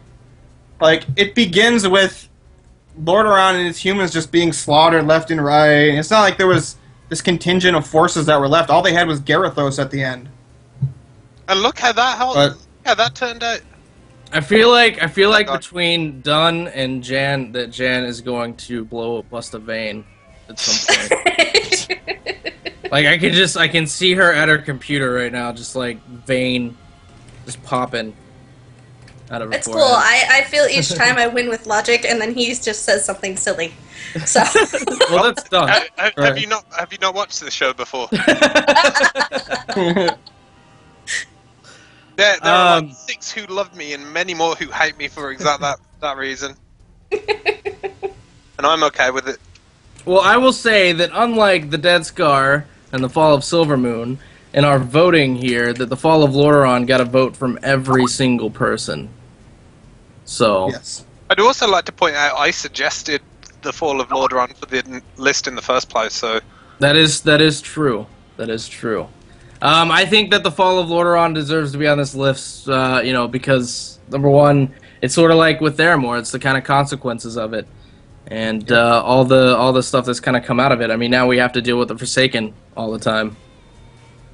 So It kind of forced the remnants under Jaina, Thrall, and the Knight of... This event kind of forced them all to ally, because the biggest force that could have fought against the Legion was just wiped out. And that's what Kill Right. Jaina wanted to do, wanted to do from the beginning.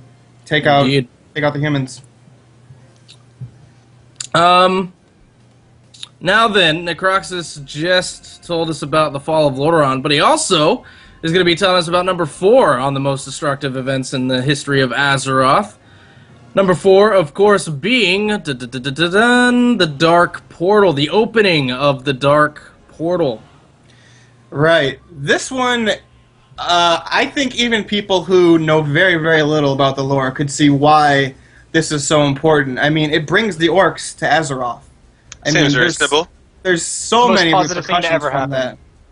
Right. Bro, this is on the wrong list. The best thing to ever happen to Azeroth. I mean, this is where it should come in.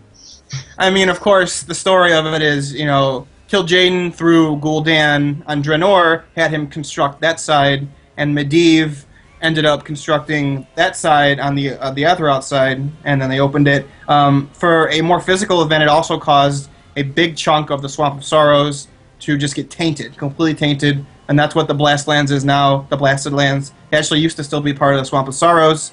You know, what else can I name? The fall of Stormwind getting destroyed the first time is because of that. The Second War, the First and Second Wars, the Orcs and their remnants in the Third War. There's so many different things. I think I put it as number 2 on my list as the most pivotal thing that's happened. It's very, very important. You voted it number 9. Yes, that would be 2 for me. 'Cause we did Yeah, 10, so and then- yeah. You gave it 9 points. Yes. So It's I so gave important it, that we actually have to go back in time to make sure it happens. Yeah. Yeah, there you go. Alright, so now we're into the nitty-gritty. Now we're into the top 3 most destructive events in the history of Azeroth. Janelle's gonna start us off here in the top 3. Number 3 being the destruction of the World Tree. Yes, the destruction of the World Tree, which came about because Archimonde was trying to drain the thing. So instead of letting him have all the power, I can't remember his name. Malfurion. Thank Malfurion? you. It's like the important, most important night elf. I can't remember his name. It's like Sarah all over again. Oh my god. Pride Don't Look mention it now, look what... Pride. No, I'm just saying, like, No, Sarah like, could 9 never p- remember the names of I anyone. did. 9, about like, this. PMs just showed up. It's like, where's Sarah?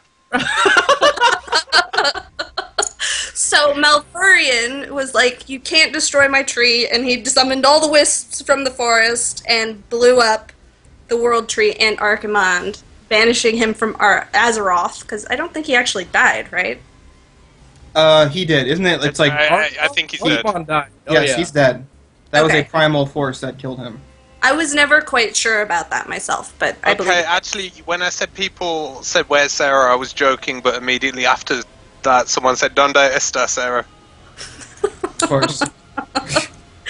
So Archimonde's gone, but more importantly, the World Tree has severed the Night Elf's connection to it, because it's not really dead, and Good. they're no longer immortal. Good, second best thing to happen to Azeroth. Howie, you didn't give this points, did you? What? Can I point out something? I did. The Alliance players were I did. neutral in this decision. The Horde players were the ones that were like, "Fuck the Alliance, we're voting Well, everything that affects them low." That's Yeah. your Voted for fault, this not island? mine. I don't know, even if it had nothing to do with the Alliance, I don't see, oh, the Night Elves lost their immortality. How does that impact the world? They still live for like 9 million years. I don't The think destruction of I gave it 4th place because it was a giant symbolic thing Exactly. at that point of Azeroth, so that's the comment I Yes. gave. I don't even care. I mean, they guess could have shared that I didn't immortal. play, I mean, that would have been nice. I didn't play Warcraft, so I really don't care about this event.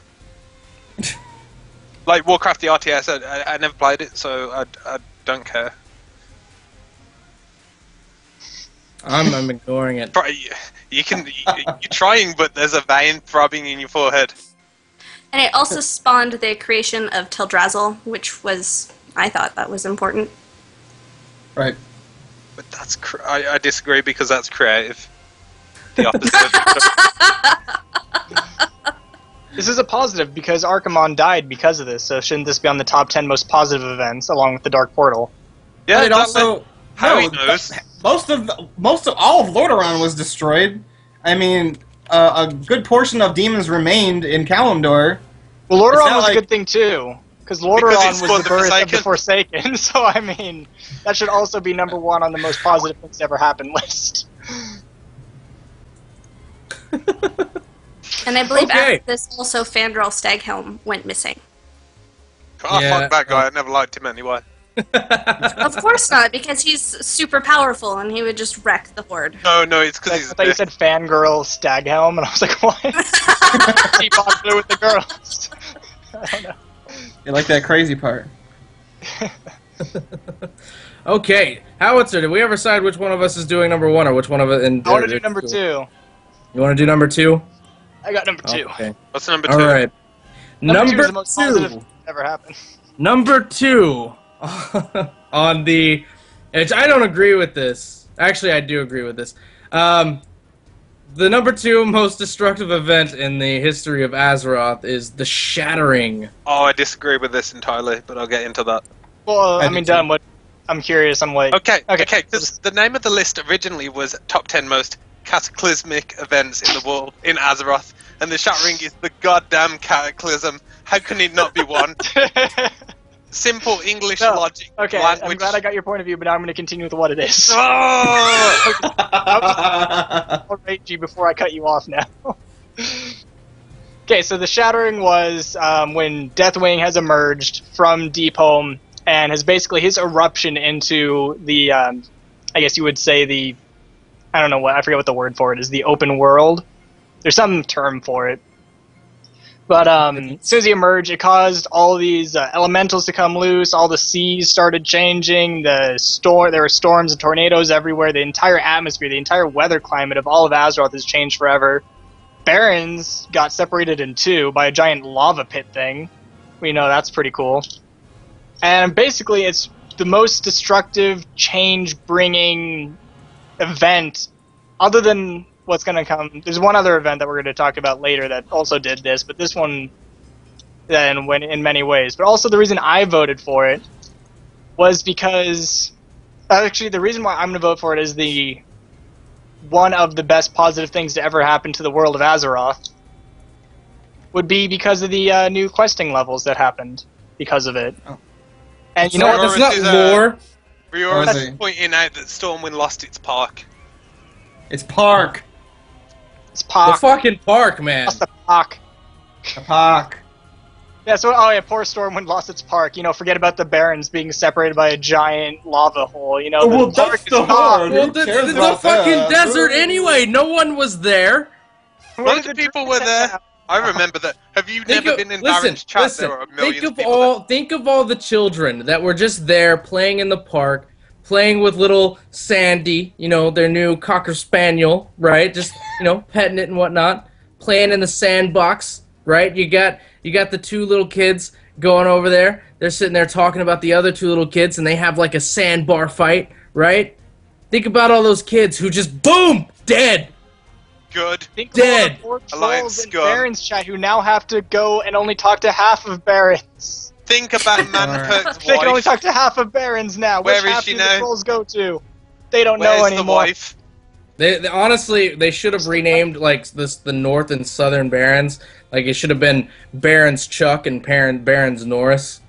I feel would be a much more fitting name for the split. Also, I mean, let's not forget that the Cataclysm sunk Zandalar and the trolls in Yeah, Pathfinder say 2. Vandalar's gone. All the changes, the climbs. I mean, some could argue that. I mean, now Barrens is a lot more. It has a lot more plantaceous areas. So does oh my god, what's that part of the whole desert? Tanaris? That's it, Tanaris. That got a little bit more environmentally friendly. Thousand Needles is goddamn the Thousand Island dressing now. Yeah, the Thousand Islands now from Thousand Needles. I mean, so Well, you guys are you forgetting can argue. something. The Shattering was used by one faction, let's not say who it is, to attack the other faction. The And Alliance, instead of dealing with the giant Knew it. dragon that's destroying the world, the Horde decided they're going to use the opportunity under Garrosh to just attack everywhere. Excuse me, I think you will find that you, goddamn Alliance scum, Wood, I'm so angry! Go ahead. Don't even speak good no more. No wonder you play. You're Warcraft. sounding. You're starting I'm to very sound like old. a true orc now, done. Yeah. I embrace changing as we speak. And let's not forget who got the short end of the stick here in Cataclysm was clearly the Forsaken. Their environment was changed in no way. Their environment was not changed at all by the Cataclysm. They got it so still much looks- story in It Cataclysm. looks all pretty. Hey man, They did Sylvanas so got much killed. story in It was a every- dark day. Now goes over the span of almost three areas. So I mean, They took all of South Shore and basically all Track 2 because they combined those into one zone. yeah, They I know. took I mean, that whole area. So think of the poor Forsaken now. who get this awesome story and no environment change. I mean, what do they look at? They look at the same things now, except for, I mean, our city got updated, and so did all the little areas around. Gilneas? They attacked Gilneas. We attack a capital city of Gilneas. I mean, that's short end of the stick here in Cataclysm. God, this is gonna be the episode where I'm just done. Boom. The end for Necroxus. Which is why it's number 2 on the most beneficial things to happen to the world of Azeroth. I feel Well, like meanwhile, I'm me just and here. Howie are reading from a very different list. This whole Like, top all these things are awesome! Okay.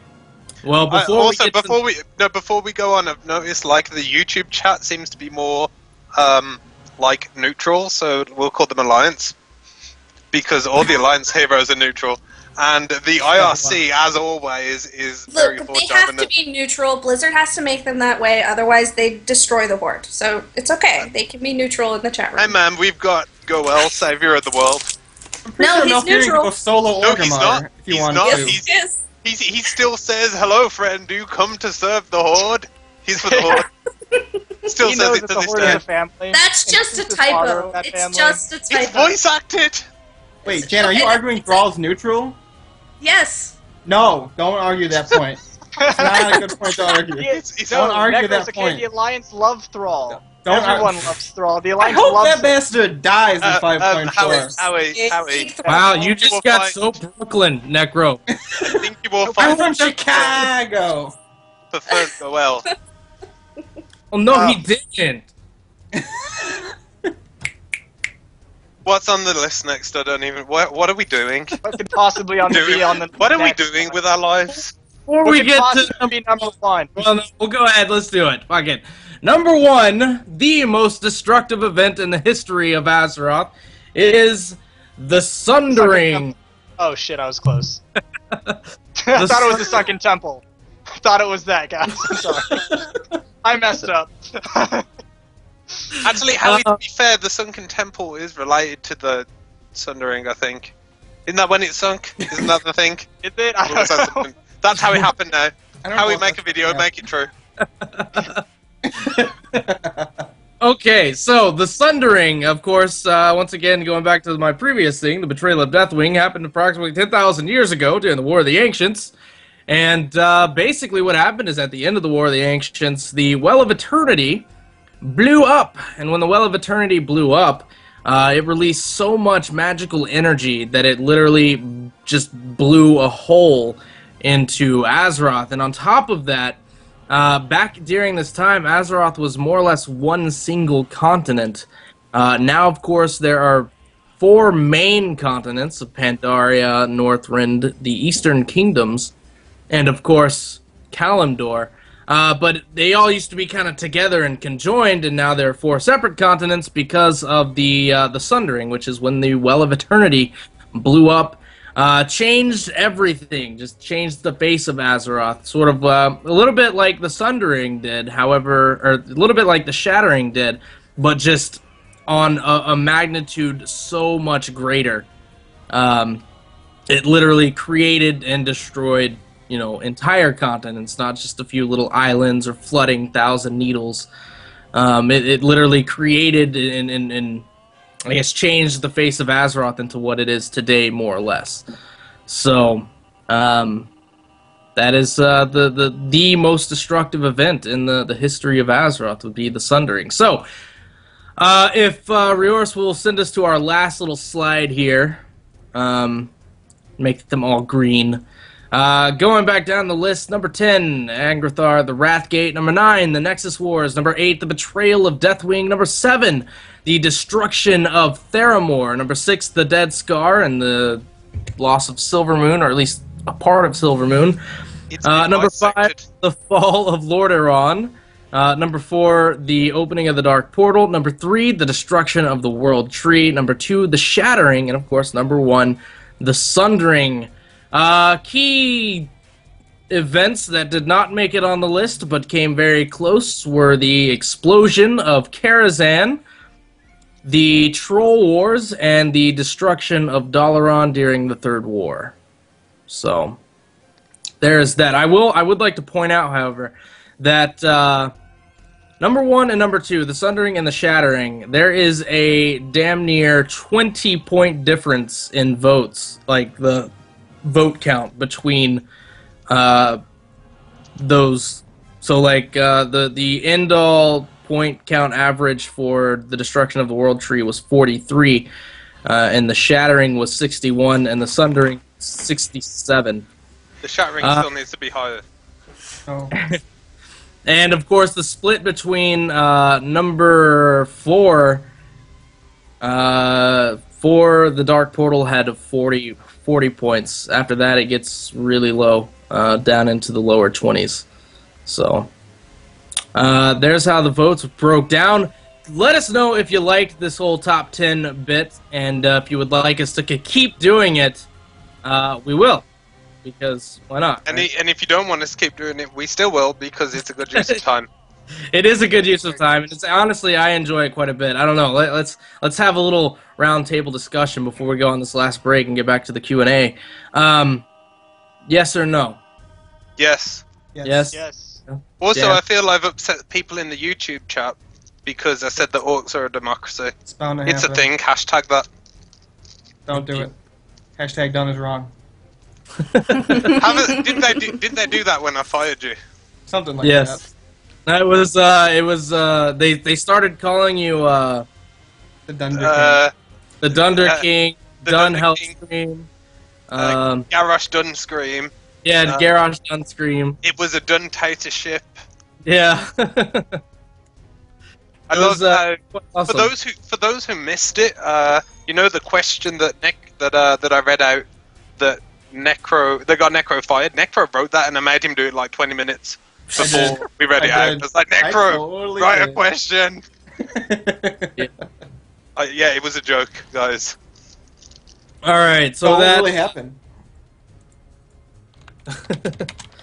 Hey, Janelle wants to show video, accept all video. I'm not sure what I should do. Do I need to accept the video? I don't know why it says that. That you can't see any video.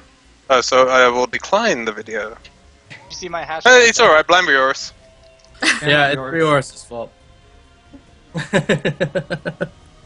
Anyways, guys, we'll be right back with some Q&A here in just a few minutes. Obviously, if you are watching live, you can either throw in a question in the YouTube comments there, or you can send someone a PM in the IRC. Specifically, send it to Dunn in the IRC. If you're not watching the show live, if you're watching the archive right now, then send us an email to lore@omfg.fm or put a comment down below. In the meantime, folks, we'll be back after this short messages from our sponsors. Want to stay up to date with all the latest happenings around the Smoking Gamer and its crew? Well, be sure to follow us on our various social media platforms, including Facebook at facebook.com/TSGamer, twitter.com/Pride1G, or simply @Pride1G. You can also check us out on a Nook at anook.com/page/TSGamer. And of course, you can always come and join the fun over at www.knightsoflore.com. Like Simpsons did it. Welcome back, ladies and gentlemen. But wait, there's Lore right here on youtube.com/The Smoking Gamer. I am the Smoking Gamer Pride. I am joined today by Necroxus, Janelle, Dunn, and Howitzer. Of course, Me and Howie are clearly the best, too. Yeah. Howitzer. All right, Bono. Howitzer Rioris, rather, is in the production truck. He's our producer this evening. So let's all give him a shout out. He hadn't fucked anything up too bad. So let's all give him a round of Apart from applause. that time when he did. Yeah. He can't... what Rioris is currently saying is I'm terribly sorry for fucking it up No, earlier. no. I think they can Yes. hear me now. Fuck you guys. That's all. I'm going back to being quiet. Hey, Rioris, as your superior, shut up. Well, Pull it slap back. your dick.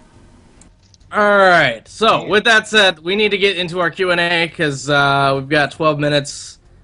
We have as long as we want, Pride. We have as long as we want, but I still want to shoot for like 2 hours, alright? That's what I'm used to. I got shit, I got things, look, I got people to do, things to see, alright? I gotta go. I thought we were playing Smite after this. We might play Smite after this. Well, I mean, you can, I don't have to be there. Anyways, first question from ONWLSI. I could not even begin to try and pronounce it. Where's this? Oh, the YouTube one. Yeah, I'm looking at it, the YouTube one. Obviously, this question is aimed at Howitzer. Nutella or peanut butter? Howie, show us your props. Show us Both the right props. next to me. I don't know how she knows that, but I do.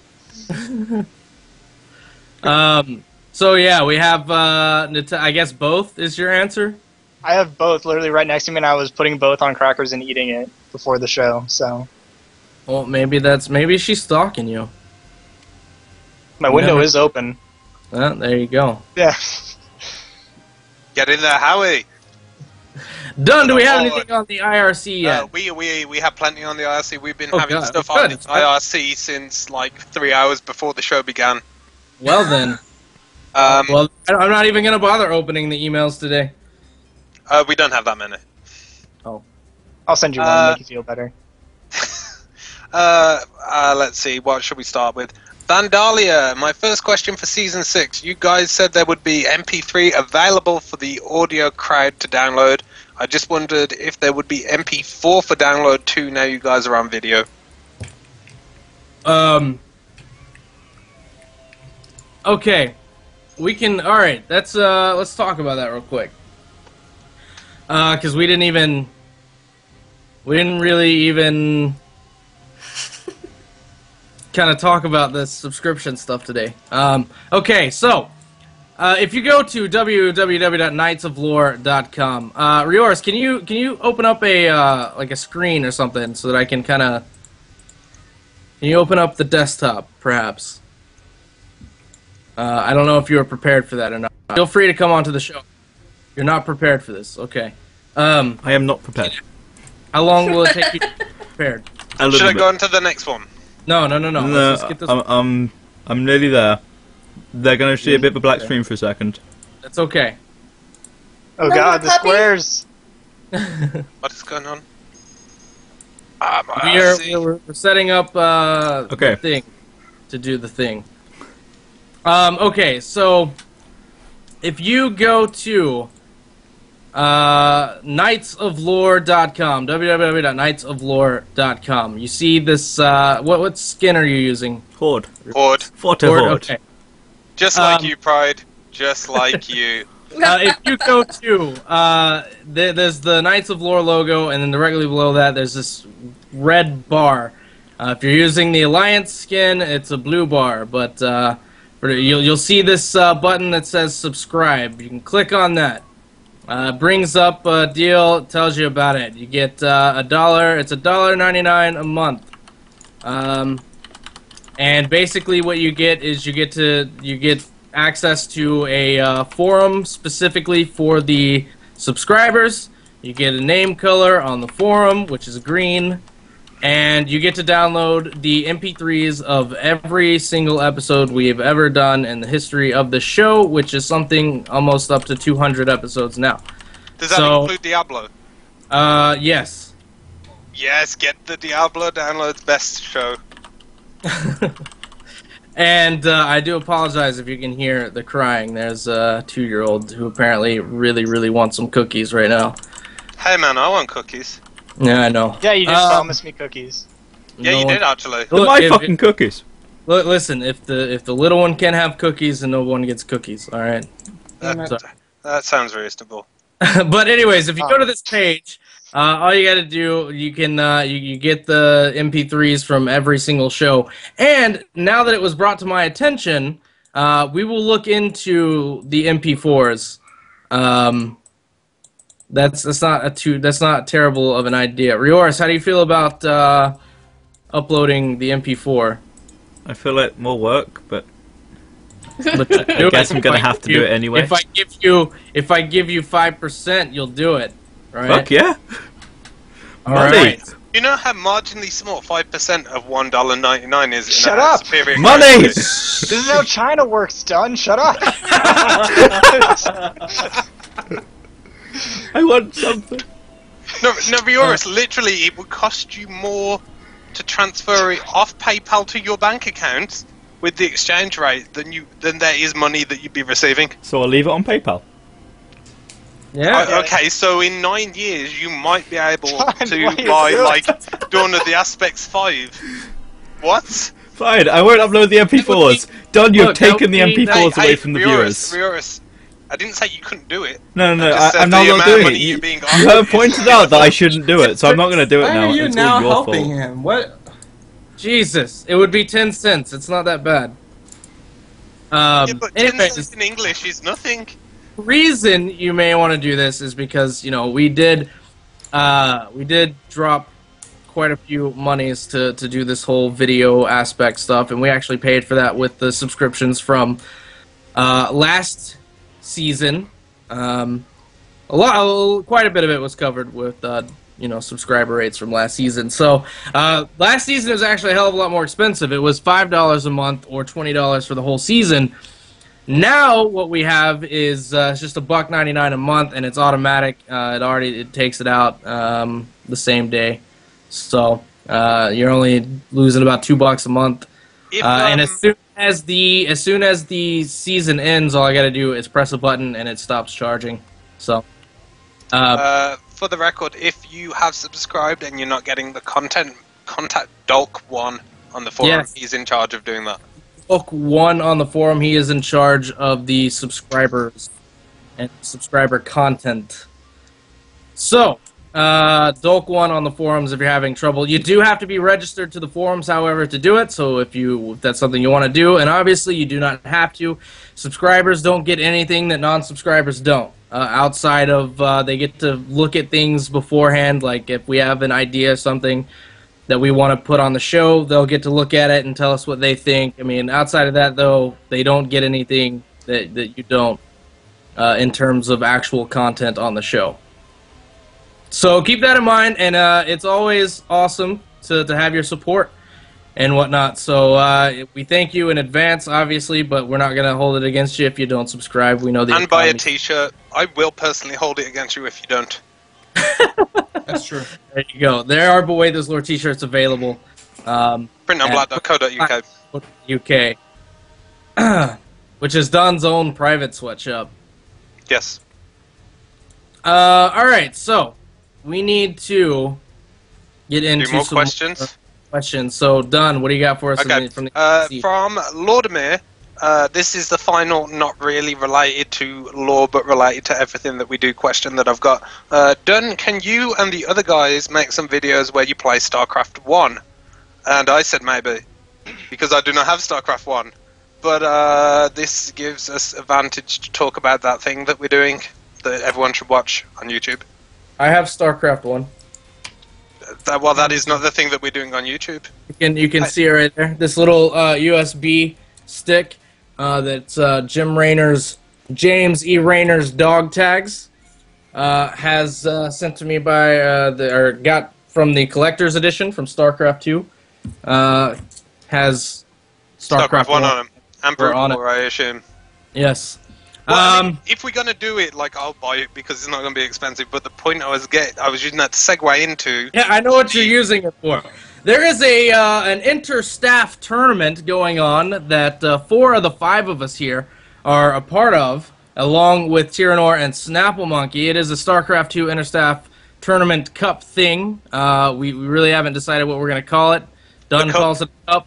Me and Howie call it a tournament. And Croxus calls it a waste of time. That is true. But they're forcing me to do it anyway, so. We are basically throwing up. It's done with all of us playing each other one time in the first 7 weeks. Everyone plays against everyone at least once, and then we have after that the top 4 players move on to the semifinals, and the winners of those 2 semifinal games move on and play in the grand finals, which will be casted live right here on this stream, youtube.com/thesmokinggamer. I believe sometime in June or July. I think it might be July the 7th or something like that. It's not because I'm in Turkey, so we're gonna have to potentially move the date. We may have to move the date then. I don't know. Well, actually, Necroxus, you're gonna beat Dunn, right? And then that'll be Dunn in 5th place, and then he won't be there, so we'll do it without him. Yeah. I'd like to see that happen. Indeed. Dunn and Snapple are at the top of the leaderboard right now, by the way. You guys haven't been watching those videos. You should, number one, but I will say that Dunn and Snapple right now are in rank number 1 and number 2. And who should be the best player, this guy, is like rank 5. It's pretty ridiculous. It's not me. Like it. I'm not the best. No. Yeah, so, okay, now to the lore questions. Indeed. But yes, we might play StarCraft 1 at a later date, maybe. We'll talk about it later. Yeah, that's pretty much my position. If you buy it, I'll play it. I've been fooled too many times with like SimCity before to spend my own money on games. Yeah. We do have another one here from Redfield Left for Dead. Who would win in a fight between Tyrande and Garrosh? Probably Garrosh. Tyrande has a whole Priestess of Elune, magic goddess powers. And that whole rage thing she's got going on. But Garrosh would get some, Tauren bitch to spike his sword. She can cleanse poison. I'd like to see it's Elune okay. put together a Tyrande. His sword is an axe, Pride. Well, she's still got the ability to cleanse poison. Oh wait, so. Can you cleanse a major axe fist fight? Can you cleanse a person who's cut in half with the giant axe? If it's a fist fight, I give it to Garrosh. Wow. Oh, then Garrosh. Fist fight? The fist fight. Curtalos Ravencrest wants to know, is it true that Illidan is the master race? And yes, it's true. I'm not entirely convinced that Illidan is a race. I think he is. Stay tuned. Yeah, really. I guess we'll find out when he comes back. If he does. No, not if, when. When he does. Yeah, it's right after Broxigar. Broxigar? No. They come holding hands. Broxigar is dead. Son of a bitch. Hey man, you said Broxigar could be alive and we didn't know earlier this very show. Well, that was just to get you to shut the fuck up about Broxigar. I said it once and you were like, yeah. Anyways, what do you got? What do you got for me, Dunn? Okay, this is from Dog. Hello guys, so my very first question for Season 6 is going to be a question for the Hordes. That's me and Howitzer. Yeah. So I recently... Next question. No, because this is a good question. I think. So I was recently leveling a Horde, and I was running through the Swamp of Sorrow, and I ran into the spirit of an Orc hero. After talking to him, he tells you a tale of fighting alongside a legend in the Blasted Land, and how all of his group died except for one person. Do we have any idea who said Orc hero is? Broxigar! For real? No, I'm not entirely sure, but I think it's Broxigar. I do remember doing that quest, and I actually do think it's Broxigar. Yeah. I only read the first half of the question. It could either be Broxigar, or it could possibly be Sourfang, or... I don't remember exactly, but I know... Because there was some orc who was like on this big tirade about how all he wanted to do was die in battle with his people. Was that Broxigar? Then yeah. That was And I think that quest predates the whole Sarfang doing a whole bunch of stuff in WoW. I believe it does too. Hey man, Sarfang led the Fist of Kalimdor. Alright, so what do we got? What's our next question? Necroxis, I guess this is for you and Pride and Necroxis. Necroxis asks, why does Broxigar suck so much? Cheers, Necroxis. Well, he doesn't, but I'll allow you to try come up with some reason that no one's gonna buy the... I would say Broxigar, in terms of an orc, he's one of the few orcs that I can get behind, you know? I dislike what he did to a lot of the story of Warcraft 3. The fact that the Night Elf supposedly knew what an orc was totally throws the Warcraft 3 storyline out of whack when the Night Elves meet the orcs for the first time. I know it's been retconned, but damn it, I refuse to admit that that's a thing. So there. Well, there we go. Okay then. Brock's got- Apparently, he's telling me, though. Injection says, Pride, you look scary. Just saying, you look like you'll beat the shit out of someone if they don't like the Alliance. It's true. It happened. Like once I said Terralian sucked, and I couldn't. I had to have all my food like processed for like a week. No, that's actually the reason Dunn doesn't have his long hair anymore. Is you know, he said Pride that was jealous of it. You see, because I had beautiful, luscious locks, and Pride is thinning upstairs. Thinning, dude. It's gone. I'm There's being no polite. thinning.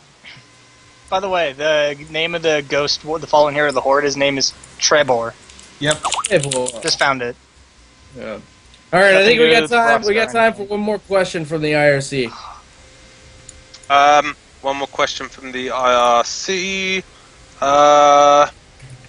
Here you go. To give the Alliance people a good question, what do you think would be a good angle to give the Alliance more lore in 5.3 or 5.4? Because it ain't coming in 5.3, let's be honest. Fucking Write 5.4 for us. Number one, how about Blizzard sticks to its promise to give us a massive quest chain for Varian? Yeah. Number two, let's see some of that stuff that we've already done. You know, let's expand on that a little bit. You know, and number three, stop focusing so much on the Horde just in general. Just like give us some, even neutral stuff. Like, just give us something, man.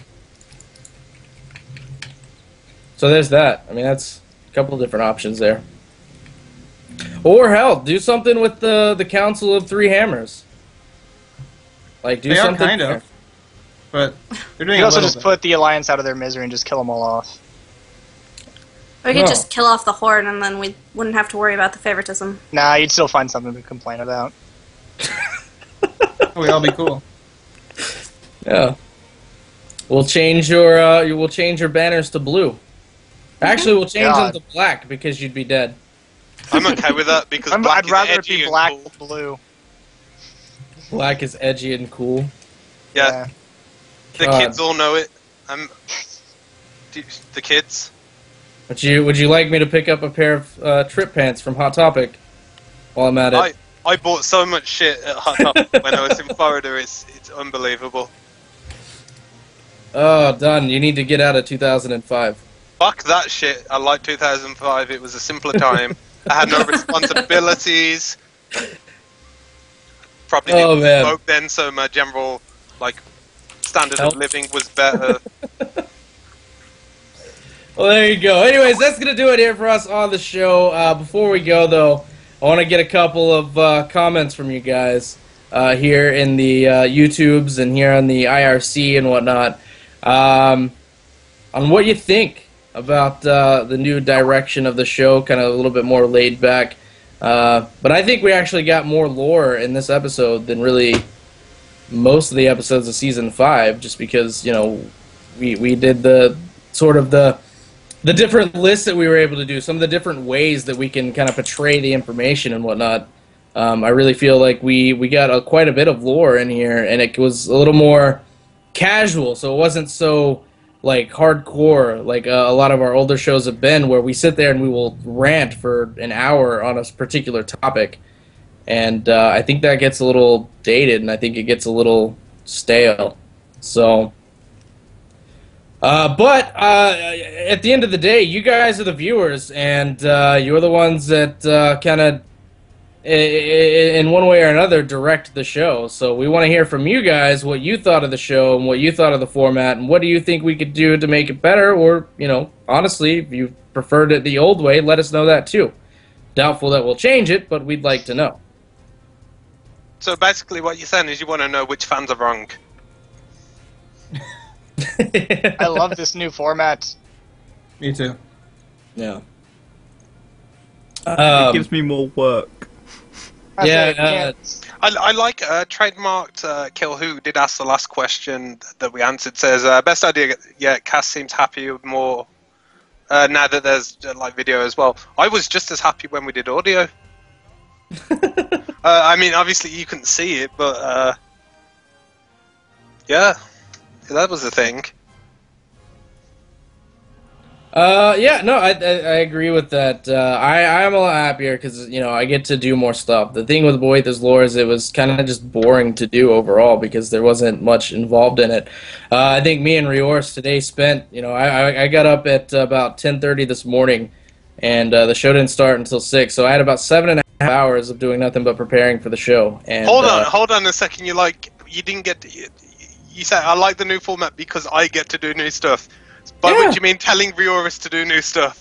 Yeah, you know. Well, no, That's exactly what happens. No, listen, because all those little graphics, the flashy graphics that you see, I'm the one that creates all that. Thank you. But I didn't see them because I accidentally paused the live stream. But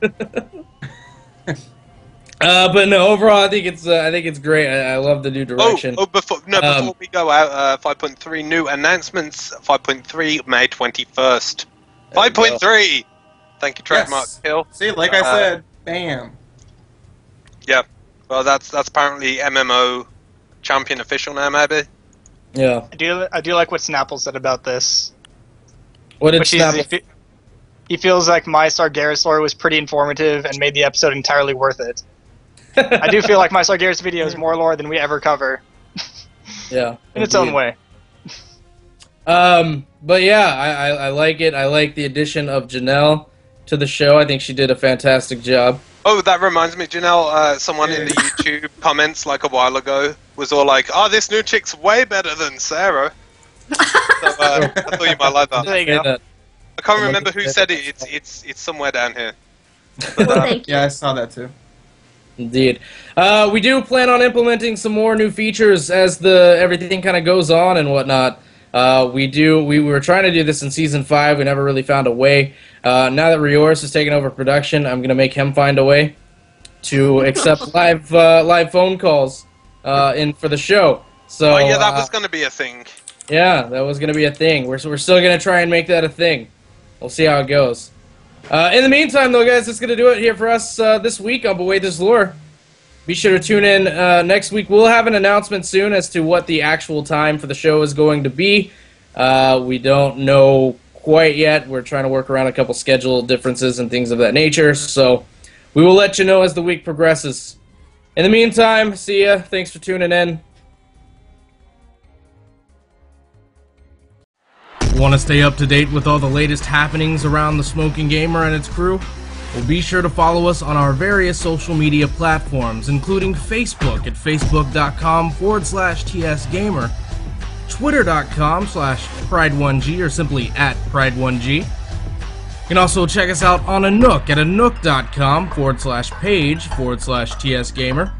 And of course, you can always come and join the fun over at www.knightsoflore.com.